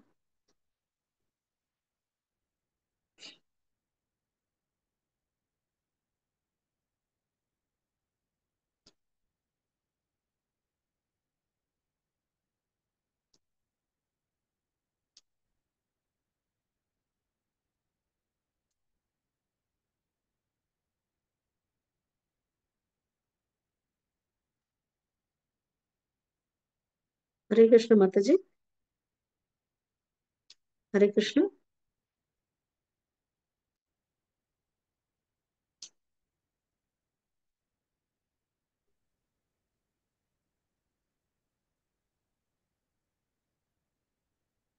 హరే కృష్ణ మాతాజీ. హరే కృష్ణ అమ్మా. మాతాజీ, అది నాది ఇంకొక నంబర్ ని చేయరా? ఇంకో నంబర్ ఇంకొకరి నంబర్ ని అంటే ఐ మీన్ కో హోస్ట్ చేయండి. అది ఇందాక ఎగ్జిట్ అయ్యి ఉండే. చేశానమ్మా, 2 నంబర్స్ అదే చేసేసాను. చేశారు. అది ఇందాక కరెంట్ పోయి వచ్చింది, నాకు పోయింది అది. ఇప్పుడు చేయండి మాతాజీ, నేను షేర్ చేస్తున్నా. నేను హోస్ట్ కాదు కదా ఇందులో. ఉన్నారు, మీరే హోస్ట్ అని చూపిస్తుంది ఇక్కడ. అవునా? ఆ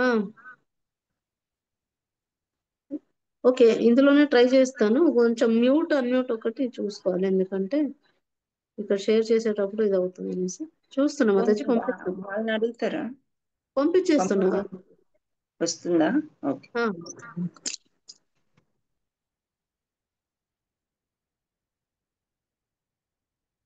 హోస్ట్ మీరే హోస్ట్ లాగా ఉన్నారు కదా శ్రీదేవి మాతాజీ. ఒక సెకండ్ మాతాజీ.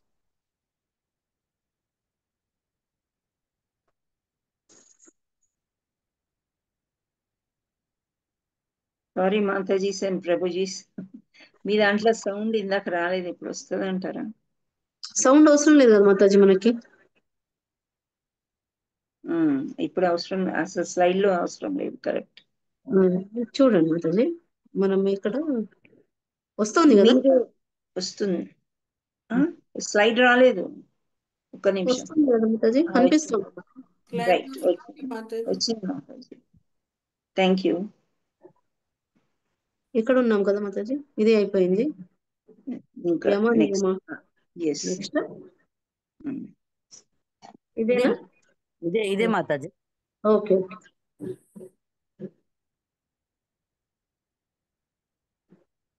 మీకు అందరికి కనిపిస్తుందా స్క్రీన్? కనిపిస్తుంది మాతాజీ. సో ఏదో ఇంకా నడిపించేద్దాం. ఒక్కోసారి ఇలా జరుగుతుందని మనం ప్రిపేర్ అయ్యి ఉన్నాం కదా. సో 6.10లో మనం ఏమనుకున్నామంటే ఒంటరిగా ఏకాంత స్థలం. ఆ మాతాజీ మీరు స్పాట్ లైట్ చేయండి. ఒక్క సెకండ్. సో ఒంటరిగా ఏకాంత స్థలం అందు నివసించు సావధానంగా మనసుని. సో ఆ విధంగా అన్నమాట. ఇక్కడ చాలా అంటే నియమంగా చేసుకోవడము. ఉదాహరణకి ధ్రువ మహారాజ్ చెప్పుకున్నాము, ఇంకా చాలా చెప్పుకోవచ్చు మనం. విశ్వామిత్రుడిది మీకు తెలుసా స్టోరీ? విశ్వామిత్రుడికి ఎవరితో డిస్టర్బెన్స్ అయింది? మేనకతో డిస్టర్బెన్స్ అవుతుంది కదా. సో ఆ రకంగా అన్నమాట. సో ఇలా డిస్టర్బెన్స్ లేకుండా సావధానంగా అంటే చాలా జాగ్రత్తగా మనం చేసుకోవాలి. మాతాజీ స్పీకర్ ని స్పాట్ లైట్ చేస్తే వేరే వాళ్ళు ఎవరు రారు. స్పాట్ లైట్ చేయండి చాలు. ఒక సెకండ్ చేస్తున్నా. మీరు ఆ స్క్రీనింగ్ చూసుకోండి, నేను మాట్లాడుతూ ఉంటాను. Okay, thank you. సో ఇక్కడ అదే అన్నమాట జరుగుతుంది. సో నెక్స్ట్ మనం వెళ్ళినట్లయితే స్క్రీన్ మీద మనకి ఆ 8 నేర్చుకోవాలి మనం అష్టాంగ యోగాలో. ఫస్ట్ది యమ అయిపోయింది 6.10. నెక్స్ట్ నియమ అంటే కొన్ని రూల్స్ అండ్ రెగ్యులేషన్స్ అని మనము అనుకున్నాం, అవునా? కొన్ని నియమాలు అన్నమాట. సో ఆ నియమాలు ఏంటి అంటే 6.17 చాలా మంచి శ్లోకం ఇచ్చారు. ఇంతకుముందు కూడా మనము ఫస్ట్ బ్యాచ్ వాళ్ళకి చదువుకున్నాము. ఏంటి అనేది మాతాజీ మీరు చదువుతారా, నేను చదివేనా? Pampapal Mataji, can you read the shloka? Yes, Mataji. Hare Krishna. Can I? 6.17. Yes. Okay. Hare Krishna. Hare. युक्ताहारस्य विहारस्य युक्तचेष्टस्य कर्मसु स्वप्नाभावबोधस्य योगो भवति दुःखः. हरे कृष्ण माताजी. हरि बोल. युक्ताहार विहारस्य युक्तचेष्टस्य कर्मसु युक्तासक्नावबोधस्य యోగో భవతి దుఃఖః అని ఇక్కడ చెప్పారనమాట. ఏంటి అంటే ఆహారము, నిద్ర, విహార కర్మలను నియమితంగా కలిగిన వాడు యోగాభ్యాసంతో సమస్త భౌతిక క్లేశములను శమింప చేసుకోగలుగును. అంటే ఆహార నియమాల్లో యుక్త ఆహార అంటే చాలా తెలివిగా కొంచెమే ఆహారం తీసుకోండి అని చెప్తున్నారు. అంటే ఏంటి అర్థం ఇక్కడ? కొంతే ఆహారము అని అంటే అసలు ఆహారం తీసుకోవద్దు అని కాదు. ఆహార నియమాలు ఎలా ఉంటాయి అంటే పంట పండి చేతికి వచ్చినప్పుడు వాటిని వంట చేసి వడ్డించి వార్చి అవన్నీ కూడా భగవంతుడికి నైవేద్యంగా పెట్టిన తర్వాతే మనము ప్రసాదంగా పుచ్చుకోవాలి.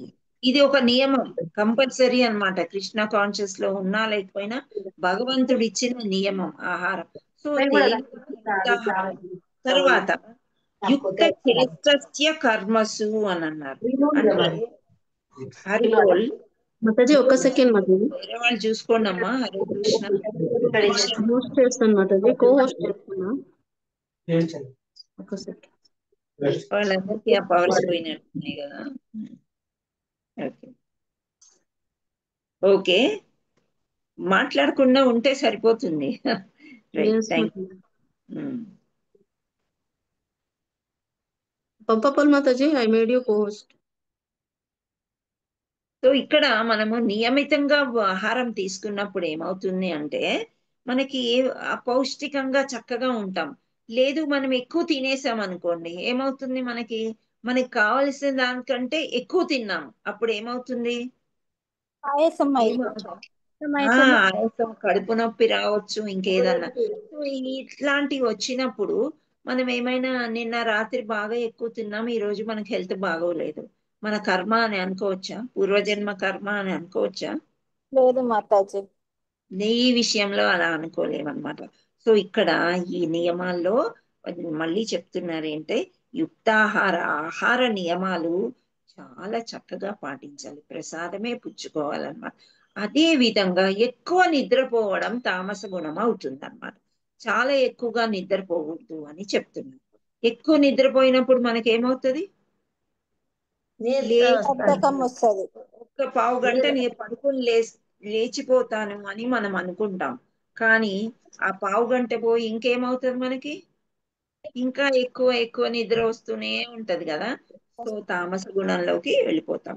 సో ఆ యుక్తాహార విహారస్య యుక్త స్వప్నావబోధస్య, ఎక్కువ నిద్ర కూడా మనం వెళ్ళకూడదు. నిద్రపోయినప్పుడు తామస గుణంలోకి వెళ్ళి ఏవేవో భ్రమలోకి వెళ్ళిపోతుంటాం. స్వప్నాలు అంటే నిద్దట్లో స్వప్నాలు వస్తాయి అని చెప్తారు కదా, దానికంటే ఇక్కడ మనం ఏం చెప్తున్నారంటే ఎక్కువ భ్రమలోకి వెళ్ళిపోయి ఏదేదో ఊహించుకోవడం. సో ఆహారము, నిద్ర, విహార కర్మలను నియమితంగా కలిగిన వాడు యోగాభ్యాసంతో సమస్త భౌతిక క్లేశములను శమింప చేసుకోగలడు. సో ఆహారం నియమంగా తింటే శరీరం మంచిగా ఉంటుంది, యాక్టివ్ గా ఉంటాము. నిద్ర కరెక్ట్ గా పోయినట్లయితే అక్కడ కూడా చాలా యాక్టివ్ గా మనము ఉండగలుగుతాము. నెక్స్ట్ ఇంకా ఎక్కువ ఇవన్నీ కరెక్ట్ గా చేసుకున్నట్లయితే మనకి దుఃఖం అనేది రాదు అని చెప్తున్నారు అన్నమాట. సో ఇక్కడ హరిదాస ఠాకూర్ యొక్క ఉదాహరణ శ్రీల ప్రపాదుల వారు ఇచ్చారన్నమాట. ఏంటి హరిదాస ఠాకూర్ యొక్క ఇది అనంటే మనకి ఒక్క నిమిషం.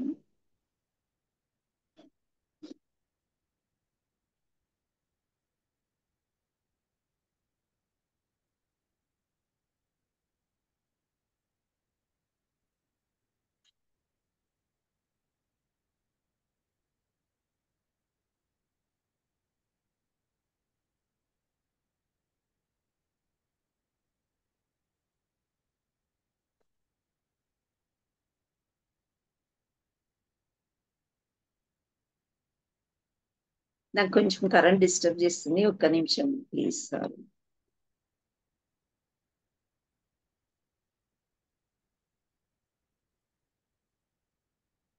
Okay, let it go. So ఈ విధంగా మనకి ఆహార నియమాలు చెప్తున్నారు. సో హరిదాస ఠాకూర్ గురించి శ్రీల ప్రభుపాద వారు ఇక్కడ ప్రస్తావించారు.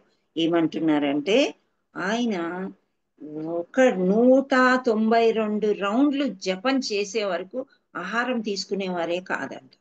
సో ఎన్ని గంటలు పడుతుంది మనకి? 2 hours పడుతుంది 18 మాలలు చేయాలంటే. 192 మాలలు చేయాలంటే అరౌండ్ 22 hours లేదా ఒక్కోసారి 23 hours కూడా అవుతాయంట. సో మీకు అర్థమవుతుందా? 22-23 hours అవుతాయి అంటే ఒక్క గంటే మిగిలింది ఆయనకి 24 గంటలు. ఆ ఒక్క గంటలో ఆయన ఆ శరీరం శుభ్రం చేసుకోవడం, ఏదో ఇంత ఆహారం తీసుకోవడమే సరిపోతుంది అనమాట. సో హరిదాస ఠాకూర్ ఇంత నియమంగా చేశారు అని ఉదాహరణ మనకి చెప్పుకొచ్చారు అనమాట. సో నెక్స్ట్ మనకి ఏముంది? మాతాజీ ఒక్క నిమిషం. నెక్స్ట్ స్లైడ్ కాదు తల్లి, అందులోనే నెక్స్ట్ హెడ్డింగ్ అందులో. యమ అయిపోయింది, నియమ అయిపోయింది, ఇప్పుడు ప్రాణాయామం. ప్రాణాయామం అంటే మనకి ఏంటి అని అంటే ఇప్పుడు 4.29 శ్లోక ఎవరైనా చదవగలుగుతారా? మాతాజీ నేను చదవమంటా మాతాజీ. మీ దగ్గర బుక్ రెడీగా ఉందా? ఉంది మాతాజీ. చదవండి. Very good. అపానే జుహ్వతి ప్రాణం ప్రాణే ప్రాణం తదా పరే ప్రాణపాన గతి ధృత్వా ప్రాణాయామ పరాయణః. హరి బోల్. అనువాదం కూడా చదవండి. అది మాట్లాడే పుస్తకం ఉంది మాతాజీ, అనువాదాన్ని లేదు. లేదా? ఓకే, పర్వాలేదు. సో ఇక్కడ ఏం చెప్తున్నారంటే ప్రాణాయామం అంటే ప్రాణవాయువు అనేది ఆక్సిజన్ అని మనకందరికీ తెలుసు కదా. సో ప్రాణాయామం అంటే మనము గాలి లోపలికి పీల్చుకొని మళ్ళీ గాలి వెలుపలికి కూడా వదులుతూ ఉంటాం. ఇది చేస్తూ ఉంటామా జనరల్ గా? జనరల్ గా మనము ఎవరు పర్మిషన్ తీసుకోం కదా, నేను గాలి పీల్చుకోవాలి కొంచెం ఆగుతావా అని. కొంచెం ఆగుతావా అంటే ఏమైపోతాం మనం? సో అది కుదరని పని అనమాట. సో అనులోమ్ విలోమ్ అనేది ఒక ఉదాహరణ ఉంది కదా, గాలి లోపలికి పీల్చుకోవడము బయటికి వదలడము ఇలాంటివన్నీ కూడా జరుగుతూ ఉంటాయి. సో ఇక్కడ ప్రాణవాయువు అపాన వాయువు అంటే అధోముఖంగా మనం గాలి పీల్చుకున్నప్పుడు అదో కిందకి వెళ్తుంది, మనం గాలి వదిలేట ఊర్ధ్వముఖంగా కూడా జరుగుతుంది. సో గాలి పీల్చుకోవడము మళ్ళీ వెలుపలికి వదలడము అనేది మనం చేస్తూ ఉండేదాన్నే ప్రాణాయామం.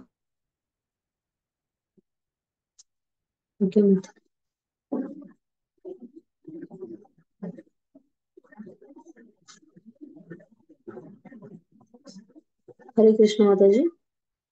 సమాధి మగ్నుల గుదురు. సో ఇది ఒక ప్రాక్టీస్ అన్నమాట, మామూలుగా అందరూ చేయలేరు. సో ఇటువంటి ప్రాక్టీస్ కూడా చేయగలుగుతారనమాట కొందరు. ఏంటి అంటే ప్రాణవాయువుని లోపలికి తీసుకుని వెలుపలికి మాత్రం వదలరు. ఇది మనం కూడా అందరం ట్రై చేస్తాం కదా అప్పుడప్పుడు. ట్రై చేశారా ఎప్పుడైనా? ట్రై చేస్తూ ఉంటాం కదా.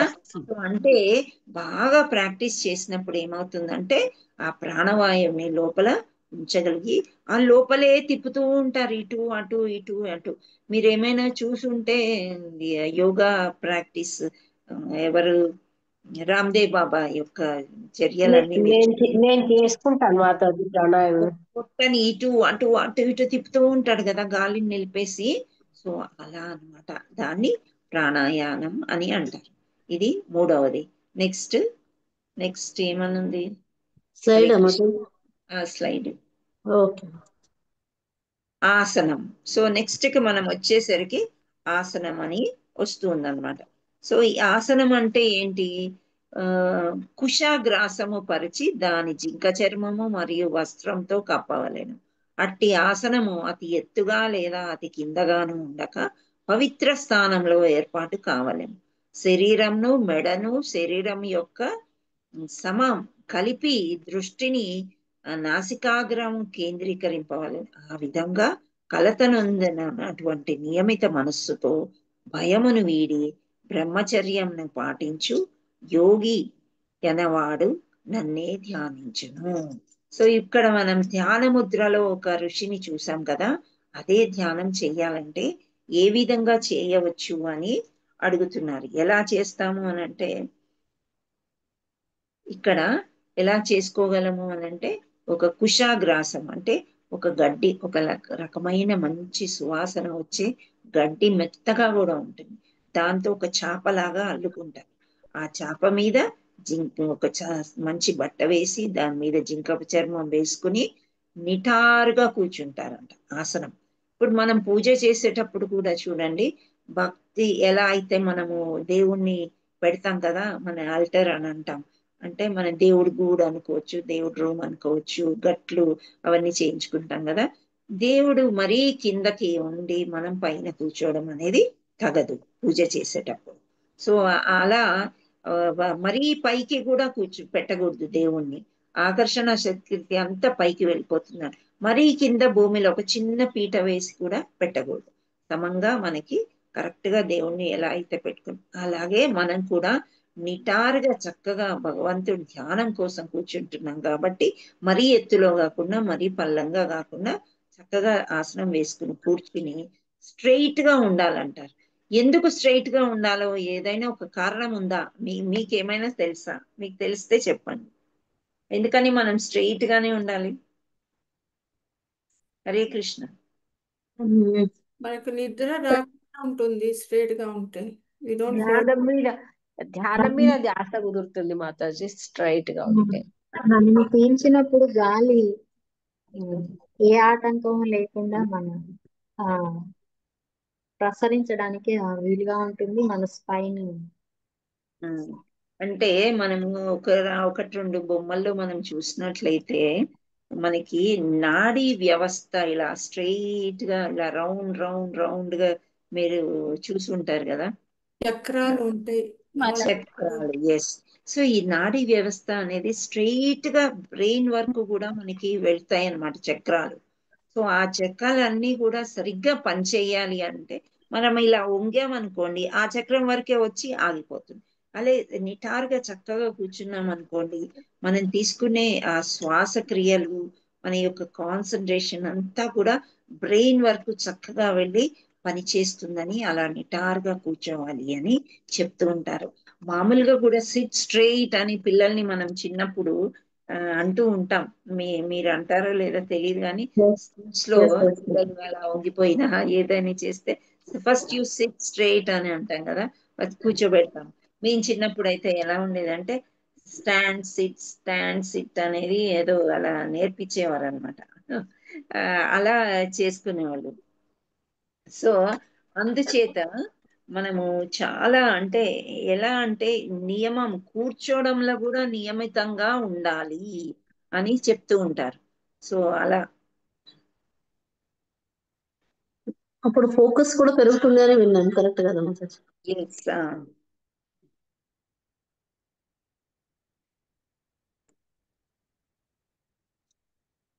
ఆ ఫోకస్ కూడా పెరుగుతుంది. అంటే మన నాడీ వ్యవస్థ బాగా పనిచేస్తుందంటే బ్రెయిన్ బాగా పనిచేస్తుంది. సో బ్రెయిన్ బాగా పనిచేసినప్పుడు ఏమవుతుంది మనకి, ఇంకా మనకి యాక్చువల్లీ కావాల్సిందే బ్రెయిన్ కదా, అవునా కదా? సో ఆ బ్రెయిన్ లో మనకి తపస్సు చేస్తున్నప్పుడు ఆ యొక్క సో అదంతా వచ్చేసరికి మనకి ఏమవుతుందంటే చాలా క్లియర్ గా మంచిగా కనిపిస్తుంది. హరే కృష్ణ. నాకు కరెంట్ వచ్చింది మాతాజీ, మీరు షేరింగ్ చేస్తే చెయ్యండి, అట్లాగే పర్వాలేదు. హరే కృష్ణ. శ్రీదేవి మాతాజీ వినిపిస్తుందా? హరే కృష్ణ. అన్యూట్ లో ఉన్నారు మాతాజీ. ఎవరు? శ్రీదేవి మాతాజీ. హరే కృష్ణ మాతాజీ. మీ సైడ్ ఎకోయింగ్ అవుతుంది.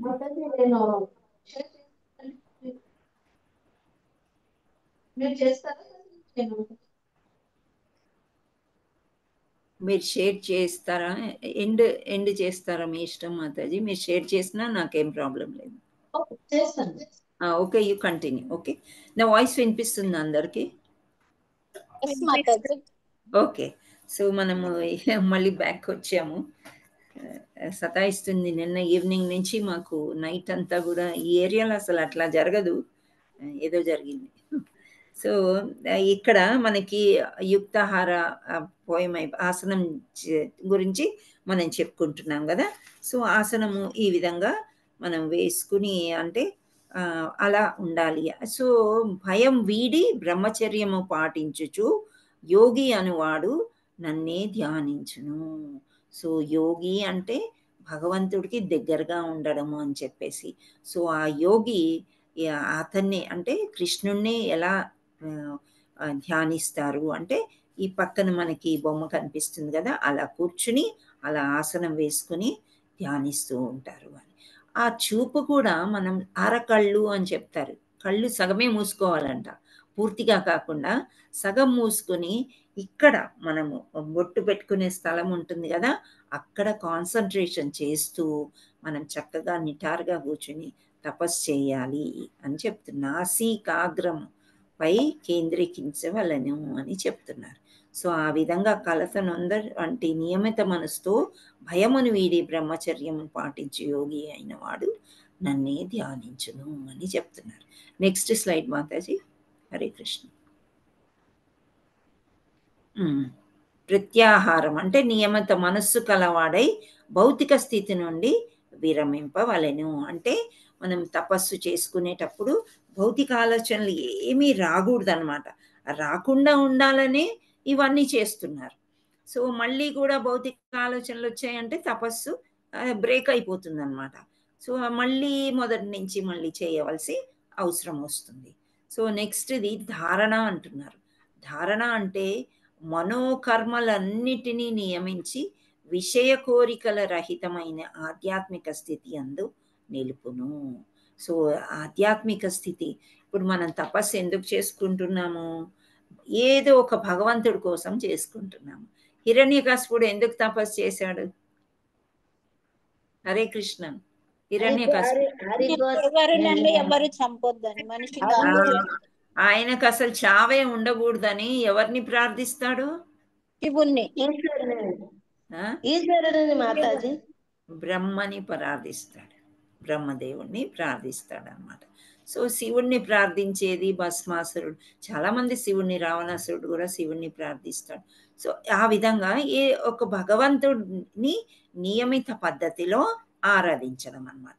సో ధారణ అది. నెక్స్ట్ ధ్యానం.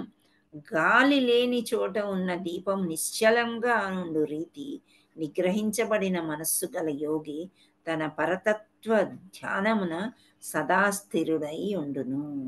సో ఇక్కడ దీపము గాలిలో పెడితే ఏమవుతుంది? రెపరెపలాడుతూ ఏదో ఒక సమయంలో వెళ్ళిపోయే ఛాన్స్ ఉంటుంది కదా. సో అలా గాలి లేని చోట దీపం నిశ్చలంగా చక్కగా వెలుగుతుంది. కాబట్టి నిగ్రహింపబడిన మనస్సు గల యోగి తన పరతత్వదానంతో సదా స్థిరుడై ఉండగలడు అని చెప్తున్నారు. సో ఇక్కడ మనకి 6.18 ఏమైనా చదవగలుగుతారా ఎవరైనా? చదవాలా మాతాజీ? చదవండి. నేను చదువుతాను.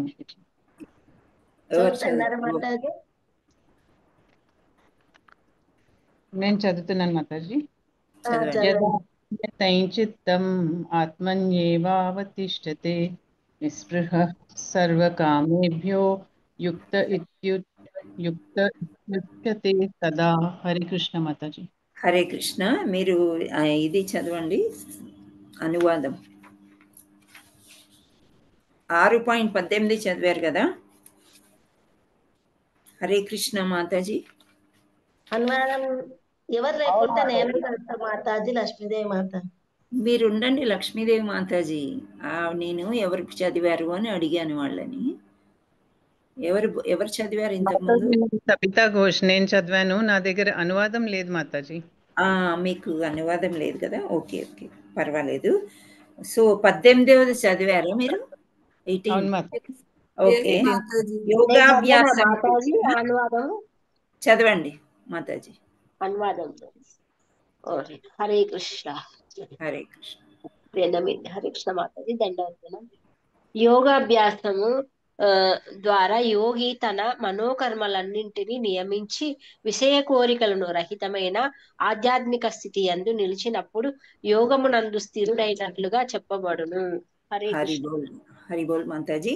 సో ఇక్కడ 18వ దాంట్లో ఏం చెప్తున్నారంటే విగ్రహారాధన కానీ అర్చక సేవ కానీ ఏ విధంగా ఉండాలి అంటే మన అవయవాలన్నీ కూడా భగవంతుడి కోసమే ఉపయోగపడేటట్టు మనము చేసుకోవాలి అని చెప్తున్నారు. సో ఇక్కడ శ్రీల ప్రభుపాదుల వారు ఒక చిన్న ఉదాహరణ ఇచ్చారనమాట. ఏంటి అంటే అంబరీషు మహారాజు శుద్ధ భక్తుడు. ఆయన శుద్ధ భక్తి యొక్క లక్షణాలు ఏ విధంగా ఉండేవి అనేది ఆయన చూపించారు.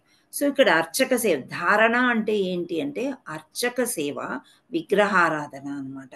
సో శ్రీకృష్ణ ఆయన ఎలా పూజించేవాడంటే శ్రీకృష్ణ పాదాల దగ్గర నుండి స్టార్ట్ చేసేవారంట. శ్రీకృష్ణ పాదాలు చూస్తూ అలంకరిస్తూ ఆ తర్వాత ఆయన యొక్క పలుకులు ఎలా ఉండేవి అంటే మాట్లాడడం కీర్తించేవారంట శ్రీకృష్ణుని పాదాల దగ్గర నుండి పైనకి వెళ్తూ ఒక్కొక్కటి చూసుకుంటూ కూడా అలా కీర్తించేవారంట.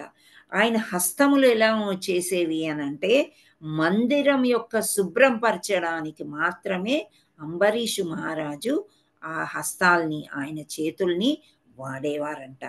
కర్ణములు అంటే చెవులు. ఆ చెవులు అచ్యుతి లీలలు వినటానికే ఉపయోగించేవాడంట. అంటే వేరే వాటికి ఏమీ కూడా వినేవాడు కాదనమాట. అంత దివ్యంగా ఉంది. అందుకే ఆయన శుద్ధ భక్తుడయ్యారు. ఇక్కడ వర్ణన చూడండి, ఒక్కొక్క దగ్గర కృష్ణుడికి ఒక్కొక్క పేరు ఇచ్చి రాశారనమాట. అందుకే నేను కొంచెం పాయింట్ అవుట్ చేసుకు చక్షువులు అని అంటున్నా. అంటే ఆయన కన్నులు ఎందుకు వాడేవారు అంటే ముకుందుని దివ్య రూపము వీక్షించుటకు. ముకుందుడు అంటే మళ్ళీ అక్కడ ముకుంద ముకుంద గోవిందుడు శ్రీకృష్ణుడు అన్నమాట. సో దేహముని ఎలా వాడుకునేవాడంటే భక్తుల దేహాన్ని స్పృశించుటకు. అంటే భక్తుల దేహాన్ని స్పృశించుటకు వేరే విధంగా మీరు ఆలోచించకండి. దండవత్ చేసినప్పుడు పాదాభివందనం చేయడం కానీ ఒక్కోసారి ఏమవుతుంది, ఇద్దరు మాతాజీలు కలుసుకున్నప్పుడు ఆలింగనం చేసుకుంటారు. ఇద్దరు ప్రభుజీలు కలుసుకున్నప్పుడు సేమ్ ఏజ్ గ్రూప్ అయితే చాలా కాలం అయితే కనుక వాళ్ళు ఆలింగనం చేసుకుంటూ ఉంటారు కదా. సో ఆ విధంగా అన్నమాట. సో అలా దేహాన్ని అలా వాడుకునేవారు ఆయన. నాసిక అంటే నోజ్. ఆ ముక్కుని ఆ పాద పద్మాల దగ్గర అర్పించిన పద్మము యొక్క సువాసన చూడటానికి ఆయన యొక్క నాసికాన్ని వాడేవారంట. జిహ్వా అంటే నాలుకను ఎలా వాడేవారు? తులసీ దళాన్ని చవి చూచుటకు. తులసీ దళాల్ని మనం మామూలుగా తీసుకుని తింటామా? ప్రతి ప్రసాదంలో తులసీ దళం ఉంటుంది. సో ఆ తులసీ దళం వచ్చినంతనే మనం ఒకలాంటి సంతోషంగా ఉంటుంది కదా మనసు. అంటే ఆ దళాన్ని తీసుకోవడానికే ఆ జిహ్వను అంటే ఆ రుచిని ఆయన వాడుకునేవారంట. పాదాలు ఆయన కాళ్ళు కానీ పాదాలు కానీ ఎలా వాడుకునేవారంటే తీర్థక్షేత్రాలకి వెళ్ళడానికి మాత్రమే ఉపయోగించుకునేవారంట. వేరే ఎక్కడికి వెళ్ళడానికి ఆయనకి ఇష్టం ఉండేది కాదనమాట. శిరము లాస్ట్కి వచ్చేది హెడ్ ఏమంటుంది? ఋషికేశుణ్ణి ప్రణామం చేయటానికి శిరస్సు వంచి ప్రణామం చేస్తున్నాము అని అంటాం కదా. సో అంటే దండవత్ ప్రణామం చేసేటప్పుడు శిరస్సు భూమికి తాకినట్లు అలా ఋషికేశుడికి చేశాడు. సో అతని కోరికలు శ్రీకృష్ణ కార్యములన్నీ నిర్వహించుటకే వినియోగించెను. సో శుద్ధ భక్తుల లక్షణాలు ఈ విధంగా ఉంటాయి అని చెప్తున్నారు. సో ధ్యానం అనేది అలా చేసుకోవాలి మనం. పూజ భగవంతుడిని ధారణ అంటే ఆ విగ్రహారణ అర్చనము ఈ విధంగా చేసుకోవాలి అని చెప్తున్నారు. నెక్స్ట్ వచ్చేది 6.19 ధ్యానము ఎవరైనా చదవగలుగుతారా? 19వ శ్లోకము అనువాదం. చదవమంటారా మాతాజీ? మీరు ఎవరన్నా చెప్పండి, నేను అందరినీ ఓకే అనేస్తాను. హరే కృష్ణ. దేవి మాతాజీ చదవమంటారా మాతాజీ? చదవండి దేవి మాతాజీ. శ్లోకం చదవండి. తాత్పర్యం ఇక్కడ నివాతస్థో నింగతే సోపమా స్మృత యోగినో యత చిత్తస్య యుంజతో యోగమాత్మనః. హరి బోల్ మాతాజీ. సో గాలి లేని చోట ఉన్న దీపం నిశ్చలంగా ఉండే రీతి నిగ్రహించబడిన మనసు గల యోగి తన పరతత్వ ధ్యానంను స్థిరుడై ఉండును. సో నిశ్చలంగా వేరే ప్లేస్కి వెళ్ళి యోగా ధ్యానం చేసుకోమన్నారు కాబట్టి అటువంటి ప్లేస్ దేంతో పోల్చారంటే ఏ దీపం అయితే గాలి లేకుండా ఉంటుందో అక్కడ చాలా బాగా ప్రజ్వలిస్తుంది అని చెప్తున్నారు. Next slide Mataji. Hare Krishna. Next సమాధి. సో అట్టి స్థితిలో నిలిచిన వాడు గొప్ప కష్టమైనందున చలింపక ఉండును. భౌతిక సంపర్కం చే ఉన్నతమగు సమస్త దుఃఖముల నుండి వాస్తవమైన ముక్తి ఇదియే. సో ఈ విధంగా మనం చేసుకున్నట్లయితే అన్ని నియమాల్ని పాటిస్తూ సమాధి స్థితి వరకు వచ్చినట్లయితే ఎలా ఉంటుందంటే పరిపూర్ణ స్థితి అన్నమాట. పూర్తిగా లగ్నమైపోయి దేవుడి ధ్యానం తప్ప ఇంకా ఏమీ లేదు అని చెప్తాం. ఉన్నతం అన్నిటికంటే పెద్దది, ఎక్కువ అని చెప్పడం. సో సమస్త దుఃఖముల నుండి నా వాస్తవమైన ముక్తి ఇదియే. సో ముక్తి పొందడానికి ఇది ఒక మంచి మార్గము అని శ్రీకృష్ణ భగవానుడు చెప్తున్నాడు. నెక్స్ట్ సమాధిలో పరిపూర్ణత 27వ శ్లోకం. ఏమన్నా చెప్పగలుగుతారా? హరే కృష్ణ మాతాజీ, ఎవరైనా చదవమంటారా? ఎవరినైనా చదవనా మాతాజీ? సుజాత చదవండి. ఇందాక మీరు భాష్యం చదివారు కదా ఇందు మాతాజీ, మీరు హ్యాండ్ రైస్ చేశారు, మీరు చదవండి మాతాజీ.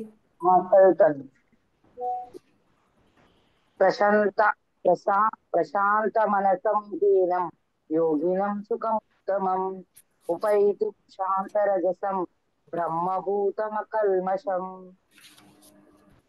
హరిబోల్ మాతాజీ. ఇక్కడ ఏమన్నందంటే నాపై మనస్సు సంలగ్నం యోగి తప్పక ఆధ్యాత్మికానందం అత్యున్నత పరిపూర్ణత్వంను సాధించును. సో ఇక్కడ ఇచ్చారు సేమ్ అదే అనమాట. 27వ దాంట్లో నాయందు మనసు లగ్నమైన యోగి తప్పక ఆధ్యాత్మిక ఆనందాన్ని అత్యున్నత పూర్ణత్వంను పడేయగలరు. అతడు రజోగుణానికి అతీతుడై పరబ్రహ్మముతో తనకు గల గుణక్యమును గుర్తించును. ఆ విధంగా అతడు పూర్వకర్మ ఫలములన్నిటి నుండి విముక్తుడవును. సో పూర్వం ఎటువంటి కర్మలు చేసినా కానీ విముక్తుడైపోతాడు అని చెప్తున్నారు సమాధి స్థితిలోకి వచ్చినప్పుడు. Next slide Mataji. సో ఇక్కడ సమాధి నుండి స్టార్ట్ చేసాము, సమాధి వరకు అయిపోయింది. సో ఎవరైనా యోగా చేయగలరా అనేది ఇక్కడ ఏదో జంతువు ఫేస్ అవి చూపిస్తున్నారు. సో ఎవరైనా చేయగలరా అంటే చాలా కష్టము. ఉద్రేకపూరితమైన మనస్సు, భౌతిక కోరికలు ఉండవు, పూర్తి బ్రహ్మచర్యము, గాలి వీయని దీపము అలవాట్లు నియంత్రించబడినవి. సో ఈ రకంగా ఉండేవాళ్ళు మాత్రమే చేయగలరు. Next slide. ఇక్కడ మనకి 6.34 అన్నమాట. చాలా మంచి శ్లోకం ఇది. చంచలం హి మనః కృష్ణ ప్రమాది బల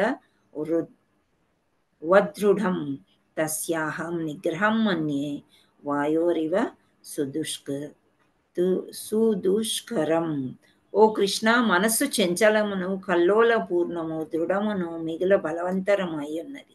దీనిని నిగ్రహించుట వాయువు నిగ్రహించుట కన్నను కష్టతరమని నేను భావించుచున్నాను. సో అర్జునుడికి ఎన్ని యోగాలు ఇన్ని చెప్పిన తర్వాత కూడా మనస్సున నిలవట్లేదు. నేను వాయునైనా నిలపగలుగుతాను కానీ మనస్సుని నిలపలేకపోతున్నాను కృష్ణ అని చెప్తున్నాను. సో శ్రీల ప్రభుపాదుల వారు ఇక్కడ ఒక చిన్న ఉదాహరణ ఇచ్చారు. ఏంటి అంటే ఒక అంటువ్యాధి ఎలా ఉంటుందంటే ఎంత మంచి ఔషధం ఇచ్చినా ఒక్కొక్కసారి అధిగమించేస్తుంది, తగ్గదు. జరుగుతుందా ఇలాగా? రీసెంట్గా మనం చూసాం కదా కోవిడ్, ఎన్ని ఔషధాలతోని ఏది అధిగమించేసి ఎన్నో ప్రాణాలని కూడా తీసుకుపోయింది. సో అలా అన్నిటికంటే అధిగమించేది శ్రీ చైతన్య ప్రభు ఏం చెప్తున్నారంటే మహామంత్రం ఒక్కటే మనసును ఒక దగ్గర నిలపగలుగుతుందంట. ఈ యోగాలు ఎన్ని చేసినా కానీ చాలా కష్టం, మనసుని నిలపడం చాలా కష్టము. కానీ శ్రీ చైతన్య మహాప్రభు మహామంత్రాన్ని చేస్తే గనక ఈ మంత్రం ఒక దగ్గర అదే అంటే మనస్సుని నియంత్రించవచ్చు అని చెప్తున్నారు అని శ్రీల ప్రభుపాదుల వారు ఈ యొక్క పర్పోట్లో మనకి చెప్పారనమాట. హరే కృష్ణ. Next slide. మళ్ళీ ఇక్కడ భగవానుడు అర్జునుడు ఏమన్నా అనగానే మళ్ళీ భగవానుడు కూడా వచ్చి చెప్తాడనమాట. ఏమంటున్నారంటే ఈ శ్లోకం చదవండి. శ్లోకం అనువాదము 6.35 నేను చదవాలా మాతాజీ? చదవండి మాతాజీ.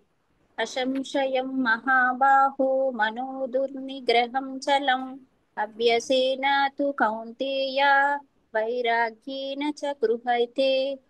హరి బోల్ మాతాజీ.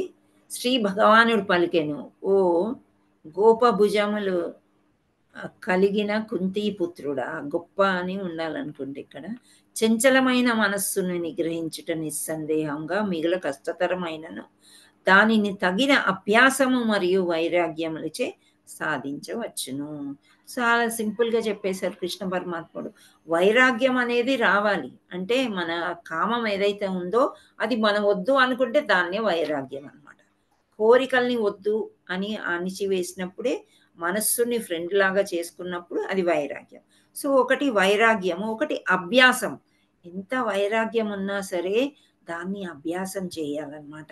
ప్రక్క వాళ్ళు, ప్రకృతి అంటే మన చుట్టూ ఉన్నది ఏదైనా కూడా మనని ఏదో రకంగా పడేయడానికి అవకాశం ఉంది.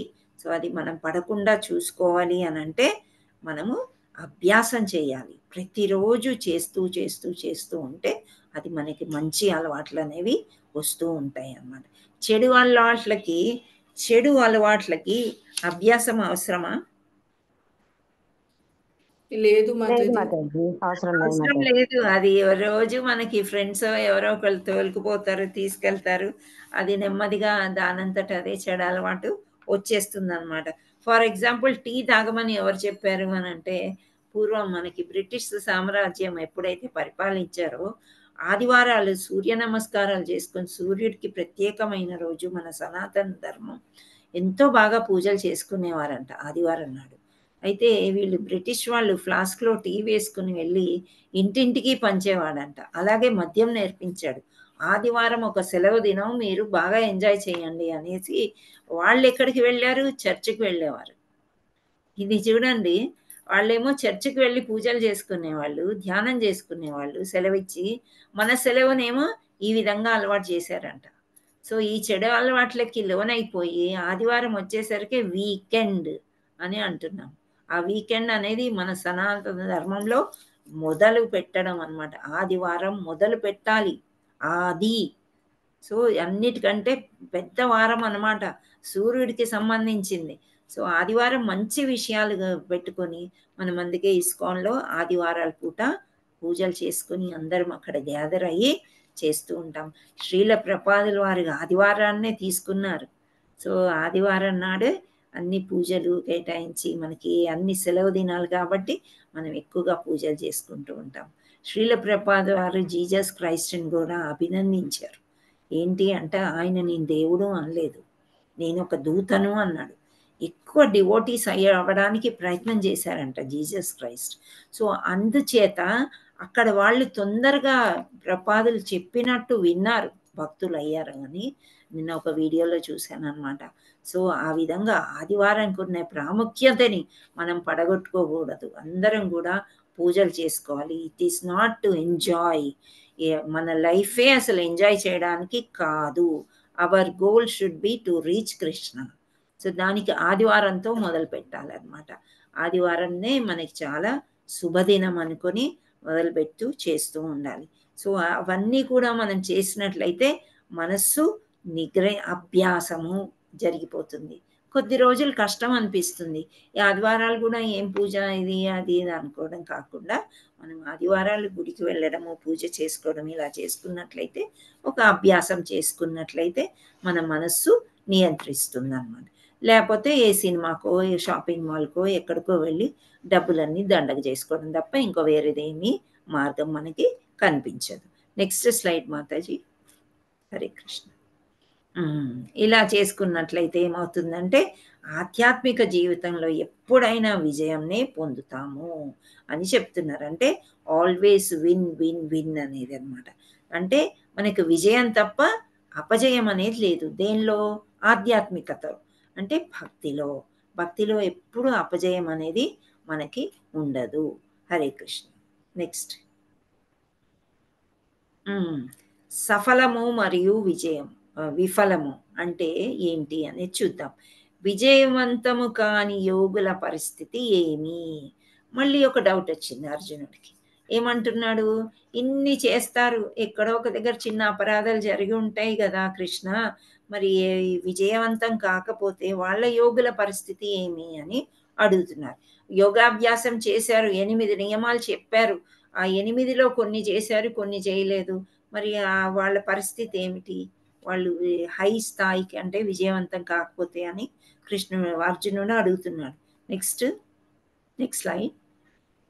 ఇక్కడ ఏమని చెప్తున్నారంటే, యోగ భ్రష్టులైన వాడు పుణ్యజీవులు వసించు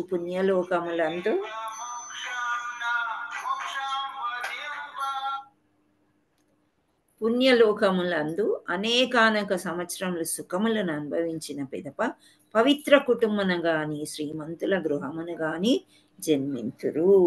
సో ఇప్పుడు మనం ఎంత భక్తి చేస్తున్నాం కదా, నిన్న మీకు చెప్పాను నేను, భక్తిలో కూడా ఒక అకౌంట్ మనం ఓపెన్ చేసుకుని దాంట్లో అకౌంట్ ఫిల్ చేసుకుంటూ ఉండాలి.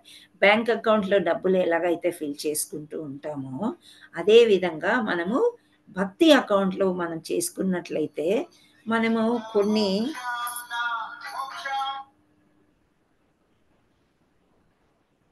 కొన్ని విషయాలు ఎలా ఉంటాయి అంటే, మనకి భౌతిక లోకంలోనే మనం ఏదో కరెక్ట్గా చేస్తున్నాం, కానీ ఆధ్యాత్మిక లోకానికి వెళ్ళటానికి దారి ఏది? మనం అన్నీ కరెక్ట్గా చేసి అంత చేసినా కానీ, యోగాలు చెప్పినట్లు చేసినా కానీ కొందరు ఫెయిల్ అయిపోయే ఛాన్స్ ఉంది. మనం కూడా ఒక్కోసారి అన్ని లైఫ్లో కొన్నిట్లో ఫెయిల్ అవుతూ ఉంటాం కదా, ఎంతో కష్టపడుతుంటాం, కృషి చేస్తాం, కానీ ఇలాంటి వాళ్ళ సంగతి ఏంటి అని అర్జునుడు అడిగినప్పుడు ఆయన ఏమన్నాడు? వేరే పైలోకాలకి వెళ్తారు. పైన చాలా లోకాలు ఉన్నాయి, ఇంద్రలోకం, చంద్రలోకం, సూర్యలోకం, ఇంకా ఇంకా ఇంకా. సో భగవద్ధామం అంటే గోలోకం, అది కాకుండా వేరే లోకాలు ఉంటాయి. సో వేరే లోకాలకి వెళ్ళిన వాళ్ళంతా కూడా చాలా సుఖాన్ని అనుభవిస్తారంట. అక్కడ ఎంతో సుఖం అనుభవించి తర్వాత మళ్ళీ భౌతిక ప్రపంచానికి వచ్చేస్తారు. వచ్చినప్పుడు చాలా శ్రీమంతుల గృహాన్ని కానీ లేదా పవిత్ర కుటుంబము అంటే అందరూ వీళ్ళే, ఎవరు డివోటీస్, భక్తులు ఉండే కుటుంబంలో కానీ పుట్టి అప్పుడు ఆ యోగా ఏదైతే కొంత కంప్లీట్ చేసుకోవాలో, విజయవంతం కాలేదు. ఇక్కడ మనం భౌతికంగా చెప్పుకోవాలంటే యాక్చువల్ ఎగ్జామ్ ఫెయిల్ అయితే సప్లిమెంటరీ అనేది ఉందా మనకి ఒకటి? ఉంది కదా.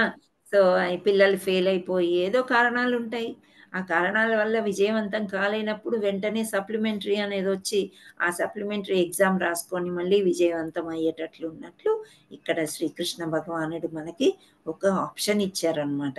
మళ్ళీ చాలా సుఖం అనుభవించేసి భౌతిక లోకానికి వచ్చి మళ్ళీ అది పూర్తి చేసుకొని ఆ మిగిలిన యోగా ఏదైతే ఉందో మళ్ళీ నా ధామానికి రావచ్చు అని చెప్తున్నారు అనమాట. సో వాళ్ళు ఫస్ట్ జన్మం తీసుకుంటారు, డివోటీ ఫ్యామిలీ కానీ శ్రీమంతుల గృహంలో కానీ. అయితే ఇక్కడ ఈ పద్యం చెప్పేటప్పుడు శ్రీమంతంలో గృహంలో పుడితే అన్నీ అంటే వాళ్ళకి వేరు వేరే అలవాట్లు వస్తాయి కదా అని అన్నారు. అంటే వాడు పుణ్యం చేసుకున్నాడు కాబట్టి ఆ ఇంటిలో పుట్టాడు. సో అది తొందరలోనే పూర్వజన్మ సుకృతి ఉంది కాబట్టి వాళ్ళు మంచి కార్యాలు చేసేటట్లు భగవంతుడు వాళ్ళని గైడ్ చేస్తూ ఉంటారన్నమాట. Hare Krishna. Next line.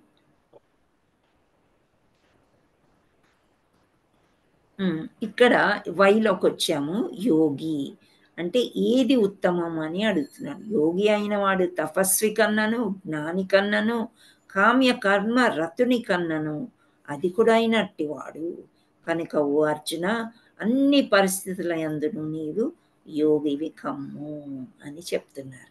So ఇక్కడ తపస్విభ్యోధికో యోగి జ్ఞానిభ్యో మతోధిక కర్మభ్యశ్చాధికో యోగి తస్మాద్యోగి భవార్జున. సో ఇక్కడ మనం ఎన్ని రకాల యోగాలు నేర్చుకున్నాం, కర్మయోగం అన్నాము, సన్యాస యోగం అని ఒకదాన్ని మించి ఇంకొకటి అన్నట్లు మనం చూసుకున్నాం. కానీ ఫైనలీ ఏది కష్టము, ఏది నష్టము, ఎందులో విన్నరు, ఎందులో ఓడిపోవడం అని అన్నీ చదువుకున్నాక మళ్ళీ ఇన్ని చెప్పావు కృష్ణ, ఏది బెస్ట్ అని అడుగుతున్నాడు మళ్ళీ. అంటే అర్జునుడు అడగడం కాదు, మన కోసం అన్నమాట. కలియుగ జనులకి అన్నీ ఈజీగా ఉండాలి, సులభమైన మార్గాలు ఉండాలన్నమాట ప్రతిదీ కూడా.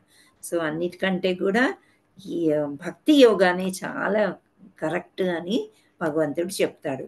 సో తపస్వి కన్నను, జ్ఞాని కన్నను, కామ్య కర్మ రతుని కన్నను అధికుడైనట్టి వాడు ఎవరు?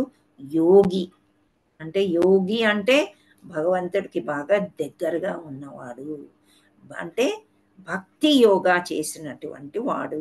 కనుక అర్జున, అన్ని పరిస్థితులందును నీవు యోగివి కమ్ము అని చెప్తున్నాడు. Next slide. మిగతా యోగాలన్నిటి యొక్క తుది గమ్యం భక్తి యోగం. భక్తి ఇక్కడ కింద నుండి మనం తీసుకున్నట్లయితే కర్మయోగము, జ్ఞానయోగము, అష్టాంగ యోగము, లాస్ట్కి భక్తి యోగము అనేది మనకి తెలుస్తుంది. Hare Krishna. I think this is the last. ఇంకోటి ఉందా? ఈ ఇది చదవండి మాతాజీ, మీరు శ్లోకం చదవండి. హరే కృష్ణ మాతాజీ, నేను చదవనా? చదవండి. యోగినామపి సర్వేషాం మద్గతేనాంతరాత్మనా శ్రద్ధావాన్ భజతే యో మాం సమే యుక్తతమో మతః. హరి బోల్. అత్యంత శ్రద్ధతో నా భావనయందే సదా నిలిచియుండువాడును, నన్నే తనయందు సదా స్మరించువాడును, మరియు నాకు దివ్యమైన ప్రేమయుత సేవను ఓనరించువాడును అగు యోగి యోగులందరికన్నను అత్యంత సన్నిహితంగా నాతో యోగమునందు కూడినట్టి వాడై ఉండును. సర్వులలో అతడే అత్యున్నతుడు, ఇది నా అభిప్రాయము. సో మళ్ళా యోగుల్లో కూడా భగవంతుడు సెలెక్షన్ అనేది పెట్టాడు. అంటే మామూలుగా ఏదో చేయడం కాకుండా అత్యంత శ్రద్ధతో అతని భావన యందే సదా నిలిచి ఉండేవాడు, తనయనే స్మరించువాడు, అంటే కృష్ణ సెంటర్డ్ అని మనం ఏదైతే చెప్పుకుంటామో అలా ఉన్నవాడు, నాకు దివ్యమైన ప్రేమయుత సేవ.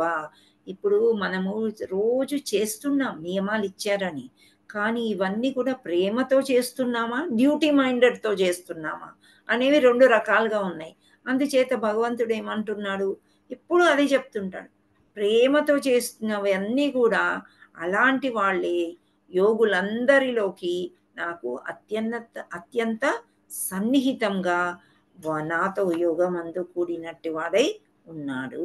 సో సర్వులలో అతడే అత్యున్నతుడు, ఇది నా అభిప్రాయం. సో ఎంతోమంది భక్తులు ఉంటారు, డివోటీస్ ఉంటారు, కానీ కొందరే గురువుకి చాలా క్లోజ్గా ఉంటారు. అందరూ ఉండలేరు, చెప్పినంత వరకు వింటారు, అంతవరకే. కానీ ఎలా క్లోజ్ అవుతారు అంటే గురువుని చెప్పిన మాట వినడము, గురువు చెప్పిందే చేయడము చేసినట్లయితే అప్పుడు గురువుకి చాలా క్లోజ్ అవుతాం. ఎప్పుడైతే గురువుకి సన్నిహితం అవుతామో కృష్ణుడికి కూడా మనము సన్నిహితము అవుతూ ఉంటాము. ఇదే నా యొక్క అభిప్రాయం అని శ్రీకృష్ణ పరమాత్ముడు అర్జునుడికి చెప్తున్నాడు అన్నమాట. నెక్స్ట్. హరే కృష్ణ. సో సమీక్షకు వచ్చాము. ఇక్కడ ఈజీ కాబట్టి మాతాజీ, పంపపాల్ మాతాజీ, మీరు ఎవరినైనా సెలెక్ట్ చేయండి. హరే కృష్ణ మాతాజీ, ఎవరైనా ప్రభుజీ హ్యాండ్ రేస్ చేయండి, ఎవరు చదువుకోవాలి అంటే. ఇందు మాతాజీ, ఇందాక జయశ్రీ మాతాజీ చాలాసేపు హ్యాండ్ రేస్ చేశారు, చదువుతారా మాతాజీ? చదవండి.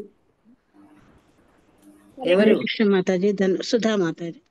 సరే చదవండి. జయశ్రీ మాతాజీ చదవమన్నారు, సుధా మాతాజీ కాదు కదా. జయశ్రీ మాతాజీ చదువుతారా?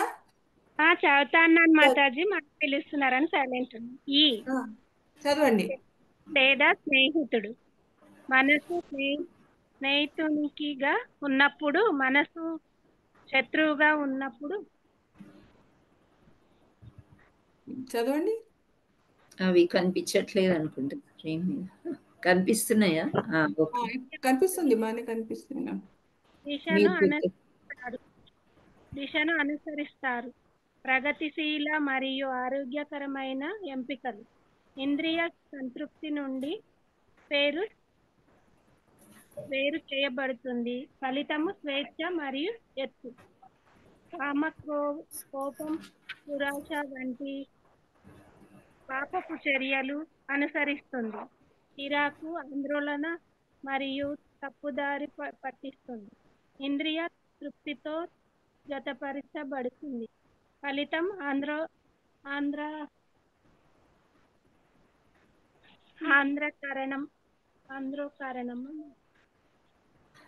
ఆంధ్రకరణం కలుగుతుంది మరియు చికాకులు వస్తాయి. హరే కృష్ణ మాతాజీ. నెక్స్ట్ సుధా మాతాజీ చదవండి మాతాజీ. ఈ అయిపోయింది, ఏ చదవండి మాతాజీ. ఈ సరిగ్గా చదవలేదు, ఆమె కొన్ని తప్పులు వచ్చాయి. మళ్ళీ ఒక్కసారి ఈ చదివించండి. ఓకే సుధా మాతాజీ, మీరు ఈ చదవండి మళ్ళీ. హరే కృష్ణ. హరే కృష్ణ. ఇందు మాతాజీ మీరు చదువుతారా? చదువుతున్నాను మాతాజీ. శత్రువు లేదా స్నేహితుడు. మనస్సు స్నేహితునిగా ఉన్నప్పుడు మనస్సు స్నేహితుడిగా ఉన్నప్పుడు దిశను అనుసరిస్తారు. ప్రగతిశీల మరియు ఆరోగ్యకరమైన ఎంపికలు. ఇంద్రియ సంతృప్తి నుండి వేరు చేయబడింది. ఫలితం స్వేచ్ఛ మరియు ఎత్తు. మనస్సు శత్రువు ఉన్నప్పుడు కామం, కోపం, దురాశ వంటి పాపపు చర్యలను అనుసరిస్తుంది. చిరాకు, ఆందోళన మరియు తప్పుదారి పట్టిస్తుంది. ఇంద్రియ తృప్తితో జతపరచబడింది. ఫలితం అధోకరణం కలుగుతుంది మరియు చిక్కులు వస్తాయి. అష్టాంగ యోగ. హరే కృష్ణ మాతాజీ. నెక్స్ట్ ఎవరికైనా ఇందు మాతాజీ మీరు చదవండి. హరే కృష్ణ. ఇందు మాతాజీ. ఓకే మాతాజీ. అష్టాంగ యోగ 8 అవయవాలు. ఇది ఆచరణాత్మకంగా. నెక్స్ట్ హరే కృష్ణ. బబితా మాతాజీ. హరే కృష్ణ. బబితా శివదాస్ సదాశివుని మాతాజీ. హరే కృష్ణ. హరే కృష్ణ మాతాజీ. చదవండి. Success and failure. S for success and failure. విజయము మరియు వైఫల్యము. విఫలమైతే ఏమి జరుగుతుంది? హరిబోల్ మాతాజీ. వై కూడా మీరే చదవండి. వై ఫర్ యోగి. యోగి అన్ని మార్గాల్లో ఏది ఉత్తమ? హరిబోల్. సో ఇక్కడ సమీక్ష ధర్మయోగ అని ఉంది, కానీ అది ఏం యోగా తప్పుబడింది ఇక్కడ. ధ్యాన యోగ మాతాజీ. ధ్యాన యోగ యొక్క సమీక్ష. Easy, EASY. సో అది ఈజీ అయినప్పటికీ కూడా మనకేదో కొంచెం కష్టాలు వచ్చినాయి ఇవాళ, కానీ చివరికి అంతా కూడా సవ్యంగానే జరిగింది. పాఠం అయితే పూర్తి చేసుకోగలిగాము. హరే కృష్ణ హరే కృష్ణ కృష్ణ కృష్ణ హరే హరే, హరే రామ రామ రామ హరే హరే. Thank you Sridevi Mataji. హరి హరి బోల్. Thank you so much. At last you shared the pictures. You can end it. Hare Krishna.